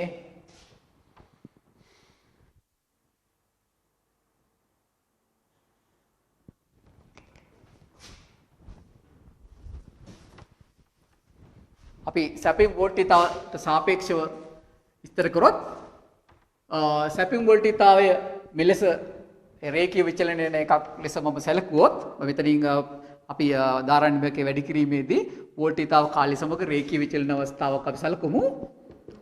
එෙහිදී වෝල්ටේජතාව වැඩි වෙන විට දැන් සෙනර් වෝල්ටේජතාව මෙතන 6 වෝල්ට් ලෙස ගත්ත නිසා වෝල්ට් 6 වෝල්ට් වෙනකන් මේ පරිපථයේ ධාරාවක් ඇති වෙන්නේ නැහැ. එහෙමනම් මේ ඇති කරන ලද වෝල්ටේජතාවය බාරේ හරහා තිබෙන්න විදියක් නැහැ. නැත්නම් R එක හරහා තිබෙන්න විදියක් නැහැ. ඒ තිබිය යුතු වන්නේ සෙන දියෝඩේ හරහා පසු නැඹුරුවයි. එහෙනම් සෙන දියෝඩේ හරහා වෝල්ටේජතාවය වැඩි වෙනවා අර විදිහටම බාරේ හරහා වෝල්ටේජතාවය ශූන්‍යයේ පවතිනවා. දැන් වෝල්ට් 6 ඉක්මවනවා සමග සෙන දියෝඩේ බිඳ වැටෙනවා. එහෙමනම් එයා හරහා වෝල්ටේජතාවය නියත වෙනවා. ඉතිරි වෝල්ටේජතාවය භාරයට ලැබෙනවා. ඒතර මේ ආකාරයටයි මේ සිදුවන්නේ අපි සෙනර් දියෝඩය භාවිතා කරොත් ප්‍රතිරෝධයක් පමණක් භාවිතා කරොත් මේ ආකාරයට සිදුවන්නේ. එහෙමනම් සැපිම් වෝල්ටේජතාවය සෙනර් වෝල්ටේජතාවය ඉක්මවීමෙන් අනතුරුව තමයි මේ විවිධ වැටීම සිද්ධවන්නේ. ඉන් අනතුරුව තමයි සෙනර් දියෝඩය හරහා වෝල්ටේජතාවය නියත වෙන්නේ. එතකොට ඉතිරි අගය භාරය මෙතන අපි භාවිතා කර R1 ප්‍රතිරෝධය හරහා යෙදෙනවා. එහෙනම් අපි ප්‍රස්ථාර තුන නිරීක්ෂණය කරාම සෙනර් දියෝඩයේ ප්‍රස්ථාර නිරීක්ෂණය කරාම පේනවා අපිට මෙම මොහොතෙන් පස්සේ වෝල්ටේජතාවය නියත වෙනවා. ඒ කියන්නේ මේ ලක්ෂ්‍ය දෙක අතර වෝල්ටේජතාවය නියත වෙනවා. එහෙමනම් එතන අපිට සරල වෝල්ටේජතාවයක ලක්ෂණ පේනවා. එහෙමනම් අපිට මෙතන මේ ලක්ෂ්‍ය දෙකට භාරයක් යම් උපකරණයක් සවි කිරීමෙන් නියත වෝල්ටේජතාවයක් ඇති කරගන්න පුළුවන්. ඒ කියන්නේ වෝල්ටේජතා යාමනයක් ඇති කරගන්න පුළුවන්. එහෙමනම් අපි බලමු භාරයක් සවි කළ විට සිදුවන්නේ කුමක්ද කියලා. දැන් මෙතනට අපි භාරයක් සවි කරනවා. මම R2 කියලා ගන්නම්. එම අගය. එතකොට ප්‍රස්ථාර වල ස්වභාවය වෙනස් වීමක් සිද්ධ වෙනවා. දැන් මම උදාහරණයකට මෙම අවස්ථාව විස්තර කිරීම සඳහා R1 සහ R2 සමානයයි ගන්නවා. මේ අවශ්‍යතාවයක් නොවේ. මෙම විස්තර කිරීම සඳහා පමණයි R1යි R2යි සමාන ලෙස මම මෙතන ගන්නවා පැහැදිලි කිරීමේ පහසුව සඳහා. දැන් අපි ගත්තොත් නැවත අපි වෝල්ටේජතාව වැඩි කරනවා. දැන් වෝල්ටේජතාව වැඩි කරනකොට ඉස්සල් අවස්ථාවට සාපේක්ෂව බැලුවොත් මෙම අවස්ථාවේදී අපි හිතමු වෝල්ට් 2ක් කියලා. එතකොට මේ සෙනර් දියෝඩය බිඳ වැටිලා නැහැ. නමුත් R1යි R2යි හරහා ධාරාවක් ගමන් කරනවා. ඒ කියන්නේ දැන් මෙතන R1 හා R2 ක්‍රියා කරන්නේ විභව බෙදුමක් ලෙස. අපි R1යි R2යි සමානයි ලෙස ගත්තොත් යෙදු වෝල්ටේජතාවය මේ දෙදෙනා අතරේ සමසේ බෙදෙනවා. එහෙමනම් මේ අපි 6 වෝල්ට් කියන තැන අද ගත්තොත් එහෙම 6 වෝල්ට් නම් දැන් යෙදිලා තියෙන වෝල්ටේජතාවය එහෙනම් R1 හරහා වෝල්ට් 3ක් වෙන්න ඕනේ. R2 හරහා වෝල්ට් 3ක් වෙන්න ඕනේ. මේ අවස්ථාව ගත්තොත් මෙතන 3යි වෝල්ට් වෙන්න ඕනේ. ඒ කියන්නේ දැන් අපි සැපයුම් වෝල්ටේජතාවය වෝල්ට් මෙතන යෙදු වෝල්ටේජතාවය මෙතනින් අපි යෙදු වෝල්ටේජතාව වෝල්ට් 6ක් වුණාට මේක බිඳ වැටිලා නැහැ. මොකද හේතුව මේ විභව බෙදුමෙන් මේ ලක්ෂ්‍ය දෙකට ඇවිල්ලා පවතින වෝල්ටේජතාවය වෝල්ට් 3ක්. එහෙමනම් මේක බිඳ වැටෙන්න නම් විභව බෙදුමෙන් R2 හරහා වෝල්ටේජතාවය වෝල්ට් 6ක් වෙන්න ඕනි. R1යි R2යි සමානයි ගත්ත නිසා සැපයුම් වෝල්ටේජතාවය මෙතනින් අපි යොදන වෝල්ටේජතාවය අවම වශයෙන් වෝල්ට් 12ක් වෙන්න ඕනේ. එහෙමනම් වෝල්ට් 12ක් වෙන තැනදී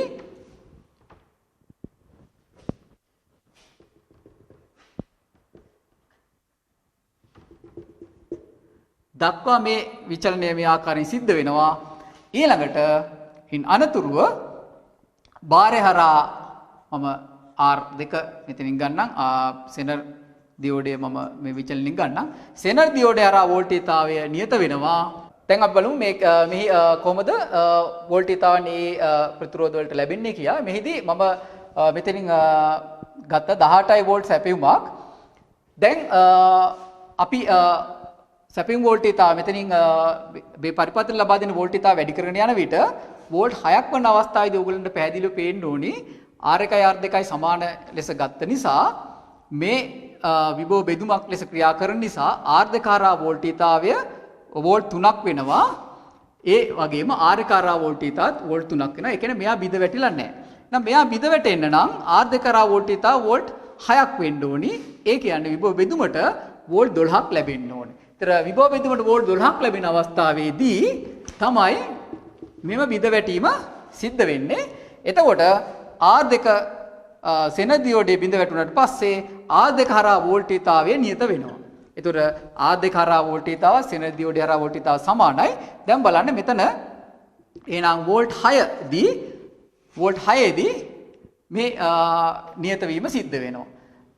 R2 හරහා වෝල්ටේජතාව නියත වෙනවා සමග මේ වෝල්ටේජතාවය අපි වැඩි කරොත් ඉතිරිය R1 හරහා තමයි වැඩි වෙන්නේ. ඒතර R1 හරහා විචලනය මෙතනින් පස්සේ මේ ස්වරූපය ගන්නවා. මෙතන විචලන ස්වරූපය ගන්නවා. එවනම් ඒ වෝල්ටේජතාව විචලනය මේ ආකාරයෙන් R1 හරහා සිද්ධ වෙනවා. එවනම් බිඳ වැටීමෙන් අනතුරුව වෝල්ටේජතාව විචලනය ඇති වෙන්නේ R1 හරහා. R දෙක හරහා වෝල්ටීතා විචලනයක් සිදු වෙන්නේ නැහැ. ඒ නියතව පවතිනවා. එහෙමනම් R දෙක හරහා ධාරාව නියත වෙනවා. නමුත් R1 හරහා ධාරාව වෙනස් වෙන්න පුළුවන්. ඒ වෙනස් වෙන ධාරාව ගමන් කරන්නේ සෙනර් දියෝඩේ හරහා. එහෙමනම් මේ පැත්තෙන් ගමන් කරන ධාරාව I1 කියලා අපි ගත්තොත් සෙනර් දියෝඩේ හරහා ගමන් කරන ධාරාව I2 කියලා ගත්තොත් R දෙක හරහා ගමන් කරන ධාරාව I2 කියලා ගත්තොත් එහෙනම් I1 සමාන වෙන්න ඕනි I2 ධන IZ වලට. ඒතර I2 සෙනර් දියෝඩේ බිඳ වැටීමෙන් අනතුරුව මේක නියත වෙනවා. මේක නියත වෙනවා නම් I1 වෙනස් වෙනකොට ඒ කියන්නේ මෙතන සැපිම් වෝල්ටීතා වෙනස් වෙනකොට I1 වෙනස් වෙන්න ඕනි. I1 වෙනස් වෙනකොට එහෙමනම් වෙනස් වෙන්නේ IZ. ඒ කියන්නේ සෙනර් දියෝඩේ හරහා ගමන් කරන ධාරාව වෙනස් වෙනවා. නමුත් ඒ හරහා වෝල්ටීතා වෙනස් නොවන නිසා I2 නියත වෙනවා. ඒතර මේ ආකාරයෙන් සෙනර් දියෝඩේ බිඳ වැටීමෙන් අනතුරුව අපිට R2 හරහා නියත වෝල්ටීතාවක් දැක් ගන්න පුළුවන්. එනම් වෝල්ටීතා යාමනයක් අපිට දැක් ගන්න පුළුවන්. ඒතර මේකේ මූලික අවශ්‍යතාව වන්නේ විභව බෙදුමින් සෙනර් දියෝඩේ හරහා ඉදෙන වෝල්ටීතාවය සෙනර් වෝල්ටීතාවයේ ඉක්මවා ඇතනම් පමණක් මේ බිඳ වැටෙනවා. ඒ බිඳ වැටි ඇතනම් පමණක් මෙයා R2 හරහා නැත්නම් ඒට සමාන්තරගත සම්බන්ධ කරන ලද බාරය හරහා වෝල්ටීතාවය නියත වෙනවා. දැන් යෙදු වෝල්ටීතාවය එතකොට බෙදී ඇත්තේ R1 සහ R2 සහ මේ සෙනර් දියෝඩය R1යි R2 සෙනර් දියෝඩය සහ R2 සමාන්තරගතව තියෙන්නේ. එහෙමනම් මේ ලක්ෂ දෙක සහ මේ ලක්ෂ දෙක අතර තමයි යෙදු වෝල්ටීතාවය බෙදී ඇත්තේ. මේ වෝල්ටීතාව නියතයි. එහෙමනම් මෙයා වෙනස් වෙනවා. මෙයා වෙනස් වෙනකොට R1 හරහා ධාරාව වෙනස් වෙනවා. I1 වෙනස් වෙනවා. I1 වෙනස් වුණාට I2 වෙනස් වෙන්නේ නැහැ. සිදුවන්නේ සෙනර් දියෝඩේ හරහා ධාරාව විචලන වීම පමණයි. එහෙමනම් ඔයගොල්ලන් මෙවැනි පරිපථයක් නිරීක්ෂණය කරාම ප්‍රථමයෙන් බලන්න විභව බෙදුම මේ නිසා මේ සෙනර් දියෝඩේ හරහා ඉදෙන වෝල්ටීතාවය සෙනර් වෝල්ටීතාව ඉක්මවා ඇද්ද කියලා බලන්න. ඉක්මවා ඇත්නම් පමණක් මෙයා බිඳ වැටි තිබෙනවා. ඒ විට පමණක් R2 හරහා වෝල්ටීතාවය යාමනය වී පවතිනවා. එනම් නියත වී පවතිනවා. අපි එම වෝල්ටීතා යාමනය කැතෝඩ් කිරණ දෝලනයේක් ඇසුරින් නිරීක්ෂණය කර බලමු. දැන් අපි බලමු වෝල්ටේජ් යාමනය කොහොමද සෙනර් දියෝඩයෙන් අපි ඇති කරගන්නේ කියලා. ඒතර ඕගොල්ලන්ට පැහැදිලිව පේනවා. නැවත මම නිරූපණය කරා සැපිම් වෝල්ටීතාව ප්‍රත්‍යවර්ත වෝල්ටීතාව බව මෙම ලක්ෂ දෙකට කැතෝඩ් කිරණ දෝලනයේක් සම්බන්ධ කිරීමෙන්. ඒතර මෙතන ඍජු කරන පරිපථයේ තිබෙනවා. ඒතර ඍජු කරණයේ පළවෙනි පියවර සිද්ධ වෙනවා. ඊළඟට ධාරිත්‍රිකයේ තිබෙනවා. ඒතර සුමටනේ සිද්ධ වෙනවා මෙතනින්. දැන් අනතුරුව තමයි අපි යන්නේ යාමනයේ සඳහා. එතන මෙතන මේ තමයි R1 ප්‍රතිරෝධය අපේ වයිට් බෝඩ් එකේ අපි විස්තර කරන ලද R1 ප්‍රතිරෝධය. මේක තමයි R2 ප්‍රතිරෝධය. මම එහිදී සමාන අගයන් ගත්තත් මෙහි අගයන් අපිට වෙනස් කළ හැකි වෙනවා. මෙතන තිබෙනවා සෙනර් දියෝඩේ. ඔයගලන්ට පැහැදිලිව බලා ගන්න පුළුවන් නම්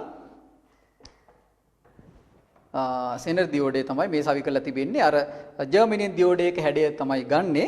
ඒතර ඒකේ කළු ඉරෙන් ඇනෝඩය පෙන්නනවා. ඒතර අනිත් පස යටින් කැතෝඩය පවතිනවා. right. ඒතර මේදී ඒතර මේ අවස්ථා තුන පැහැදිලිව අපිට පේනවා ඍජුකරණය, සුමටනය සහ යාමනය. ඒතර එහිදී මේ R1 ප්‍රතිරෝධය අත්‍යවශ්‍ය වෙනවා. ඒ නැතුව අපිට මේ සුමටන ක්‍රියාවලිය යාමන ක්‍රියාවලිය සිදු කරගන්න බෑ. ඒ කියන්නේ වෝල්ටීතාව අපිට මෙතන නියත කරන්න බෑ. right. දැන් ඔයගොල්ලන් පැහැදිලිව බලන්න මේ විචලනය කොහොමද මෙතන සිද්ධ වෙන්නේ කියලා. ඊළඟට අපි දැන් ඔය සුමටන වීමෙන් අනතුරුව වෝල්ටීතා විචලනය මේ තමයි යාමනය වූ පසු වෝල්ටීතාවට. ඔයගොල්ලන්ට පේනවා ඒතර වෝල්ටීතා අඩුවීමක් වෙනවා. ඒට හේතුව වන්නේ R1 සහ R2 ශ්‍රේණිගතව තියෙන්නේ. එතකොට මෙතන ධාරිත්‍රයෙන් පසු ලැබෙන වෝල්ටීතාව ඒ දෙන්න අතර බෙදී යනවා. එතකොට මෙතනදී සෙනර් දියෝඩේ බිඳ වැටි ඇත්නම් මෙහි වෝල්ටීතාව නියත වෙනවා. මම දැන් බාරයේ අගය පොඩ්ඩක් වෙනස් කර පෙන්නන්නම්. ඔයගොල්ලන්ට පේනවා ශනිකව වෝල්ටීතාවය කඩා වැටීමක් සිද්ධ වෙනවා. මේ කඩා වැටීමට හේතු වෙන්නේ මම බාරය අඩු කරනවා. එතකොට අඩු කරාම මෙතන වෝල්ටීතාවය බාහිර වෝල්ටීතාව සෙනර් වෝල්ටීතාවට අඩු වෙනවා. ඒ කියන්නේ දැන් සෙනර් දියෝඩේ බිඳ වැටිලා නැහැ. දැන් තියෙන්නේ විභව බෙදුම. ඒතර බිඳ වැටිලා නැති නිසා වෝල්ටීතාව වෙනස් වෙනවා. දැන් බලන්න ඕගොල්ලන්ට පැහැදිලිව පේනවා මෙතන ප්‍රස්ථාරයේ වෝල්ටීතාවය විචලනය වෙන විදිය. දැන් මම ප්‍රතිරෝධය වැඩි කරගෙන යනකොට බලන්න මෙතනට පැමුණුණා. එතනින් අනතුරුව බලන්න වෙනසක් වෙන්නේ නැහැ. වෙනසක් වෙන්නේ නැත්තේ ඇයි? දැන් සෙනර් දියෝඩේ බිඳ වැටිලා. ඒතර සෙනර් දියෝඩේ බිඳ වැටිලා තියෙන නිසා මෙතන වෝල්ටේජතාව නියත වෙනවා. ඒතර මම එතනින් අනතුරුව ප්‍රතිරෝධය වැඩි කරාට මෙයා වෙනස් වෙන්නේ නැහැ. දැන් බිඳ වැටිලා. මම නැවත ප්‍රතිරෝධය අඩු කරොත් එහෙම අර අවස්ථාවට එළඹෙනවා. බිඳ වැටීමෙන් ඉවත් වෙන අවස්ථාව. එතනින් පස්සේ ක්‍රියාත්මක වෙන්නේ විභව බෙදුම. දැන් ක්‍රියාත්මක වෙන්නේ විභව බෙදුම. ඒක ඔයගොල්ලන්ට පැහැදිලිව පේනවා. වෝල්ටේජතාවය මම මෙතන ප්‍රතිරෝධය වෙනස් කරනකොට වෝල්ටේජතාව වෙනස් වෙනවා. දැන් වෝල්ටේජතාව යාමනයක් වෙලා නැහැ. ඒ කියන්නේ සෙනර් දියෝඩේ බිඳ වැටිලා නැහැ. ඒතර ඒක නිසා සෙනර් දියෝඩේ සවිකර පමණින් අපිට වෝල්ටේජතාව යාමනයක් දැක් ගන්න හම්බ වෙන්නේ නැහැ. එය බිඳ වැටිලා තිබෙන්න ඕනේ. ඒතර බිඳ වැටිලා තිබ්බට බිඳ වැටීමෙන් අනතුරුව තමයි අපිට වෝල්ටේජතාව යාමනය දැක ගන්න හම්බ වෙන්නේ. ඒකට එහෙනම් මේ අප ලබා ගන්න බාරයේ ප්‍රතිරෝධය සහ R එකේ ප්‍රතිරෝධය සහ සෙනර් වෝල්ටේජතාවය යන රාශීන් බලපානවා. ඒතකොට ඒකින්ද ඔයගොල්ලන් ප්‍රතිරෝධය සෙනර් දියෝඩය සවිකර තිබීමෙන් එය යාමනය වී ඇතයි ගැනීමට ගන්න එපා. විභව බෙදුම බලන්න. විභව බෙදුමෙන් නිරීක්ෂණය කිරීම අනතුරුව ඒ බිඳ වැටි ඇද්ද නැද්ද නිරීක්ෂණය කරන්න. ඒතර ඔයගොල්ලන්ට පැහැදිලිව පේනවා මේ අඩුවීම වෙන්නේ බිඳ වැටිලා නැහැ. මෙතනින් පස්සේ නියත වෙන්නේ බිඳ වැටීමෙන් අනතුරුව. ඉතින් ඒක අපිට හොඳින් මේ දෝලනේශයස්යෙන් නිරීක්ෂණය කරන්න පුළුවන්. දැන් ඊයේදී අපි සාකච්ඡා කරේ වෝල්ටේජ යාමනය කොහොමද සෙනර් දියෝඩයක් ඇසුරෙන් ඇති කරගන්නේ කියලා. එහිදී සෙනර් දියෝඩයක් අපි සාමාන්‍යයෙන් භාවිතා කරන්නේ යම් වෝල්ටේජතාවක් නිශ්චිත වෝල්ටේජතාවයක් ලබා ගැනීම සඳහා ඉලෙක්ට්‍රොනික පරිපථවල. අපිට එය ජව සැපීමක් ලෙස භාවිතා කිරීමේ හැකියාවක් නැහැ. දැන් ජව සැපීමක් ලෙස භාවිතා කරන්න අපිට සරල වෝල්ටේජතාවක් අවශ්‍ය නම් අපිට භාවිතා කරන්න පුළුවන් සංග්‍රහිත පරිපථ. එතකොට අපි මේ මෙහි සලකන්නේ සංග්‍රහිත පරිපථය 78.5. එතකොට මේකේ අදහස 78.5 යන්නේ අදහස මේ වෝල්ට් 5ක නියත වෝල්ටේජතාවයක් අපිට ලබා ගන්න පුළුවන්. ඒතර මේකට අපි සපයන්න වෙනවා වෝල්ට් 8ක් හෝ 9ක වෝල්ටේජතාවක් සපයුමින් පස්සේ අපිට වෝල්ට් 5ක නියත ඉතා පිරිසිදු වෝල්ටේජතාවක් අපිට ලබා ගන්න පුළුවන්. ඒතර මේම අගය වෙනස් වෙන විට අපි 78.9 ලෙස ගත්තොත් එවැනි IC එකක වෝල්ටේජතාවය ප්‍රධාන වෝල්ටේජතාව වෝල්ට් 9ක් වෙනවා. ඒතර නිශ්චිත වෝල්ටේජතාව වෝල්ට් 9ක් වෙනවා. ඒ ආකාරයෙන් අපිට මිලදී ගන්න පුළුවන් විවිධ සංග්‍රහිත පරිපථ වෝල්ටේජතාවය නියත කර ගැනීම සඳහා. ඉතින් මේ භාවිතා කිරීමෙන් අපිට සංඛ්‍යාංක ඉලෙක්ට්‍රොනික පරිපථ ඒ විශ්ලේෂණය කිරීමේදී මෙව භාවිතය අත්‍යවශ්‍ය වෙනවා. මොකද අපිට එහිදී සරල වෝල්ටේජතාවක් අවශ්‍ය නිසා. තවත් මෙවැනි සංග්‍රහිත පරිපථ ශ්‍රේණි ගොඩාක් තිබෙනවා. ඉතින් මෙහිදී අපේ විෂය මාලාවේ අපි සාකච්ඡා කරන්නේ මේ IC එක. ඒතර එහිදී අග්‍ර තුනක් තිබෙනවා.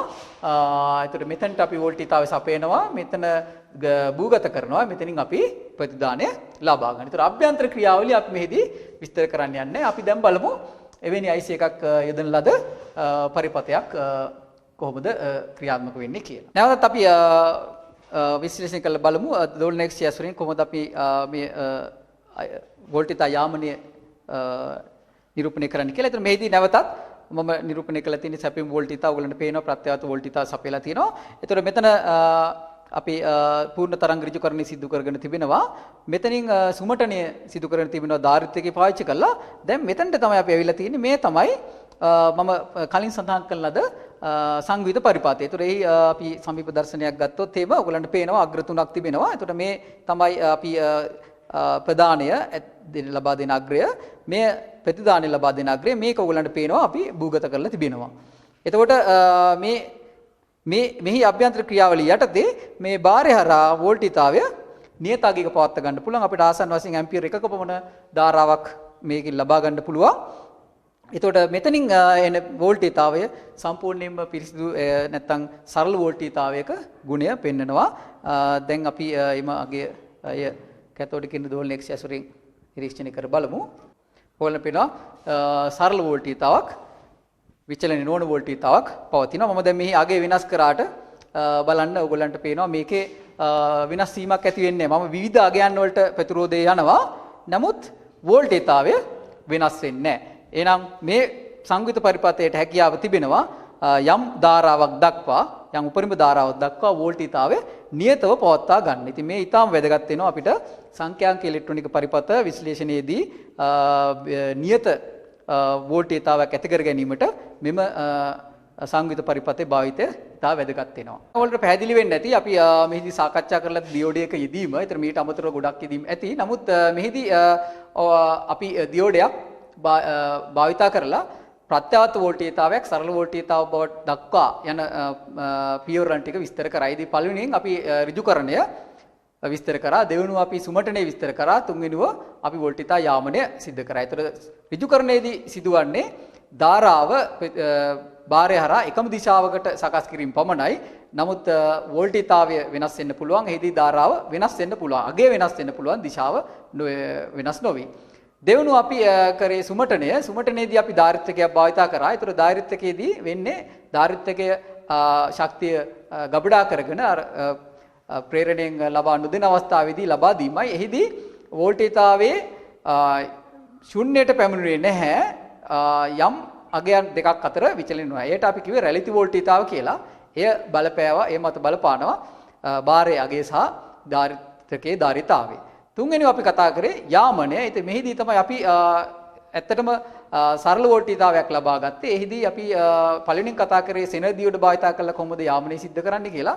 මෙහිදී අපි ශක්තිය ලබා ගැනීම බලාපොරොත්තු වෙන්නේ නැහැ. නිශ්චිත වෝල්ටීයතාව ලබා ගැනීම විතරයි සෙනර් දියෝඩ වලදී භාවිතා බලාපොරොත්තු වෙන්නේ. දෙවෙනුව අපි කතා කරා සංයුත පරිපථ භාවිතයෙන් කොහොමද යාමනය සිද්ධ කරන්නේ කියලා. මෙහිදී අපිට ශක්තිය ලබා ගන්න පුළුවන්. එතකොට මේ සංයුත පරිපථ භාවිතා කරලා නිශ්චිත වෝල්ටීයතාවයන්, ඒ කියන්නේ වෙනස් නොවන වෝල්ටීයතාවයන් අපිට යම්කිසි උපරිම ධාරාවක් දක්වා ලබා ගන්න පුළුවන්. එතකොට මේව පියවර 3 යටතේ අවසානයේ අපි පැමුණුණා යාමනයේ එනම් සරල වෝල්ටීයතාවය දක්වා පැමුණුණා ප්‍රත්‍යවර්ත වෝල්ටීයතාවයේ සිට.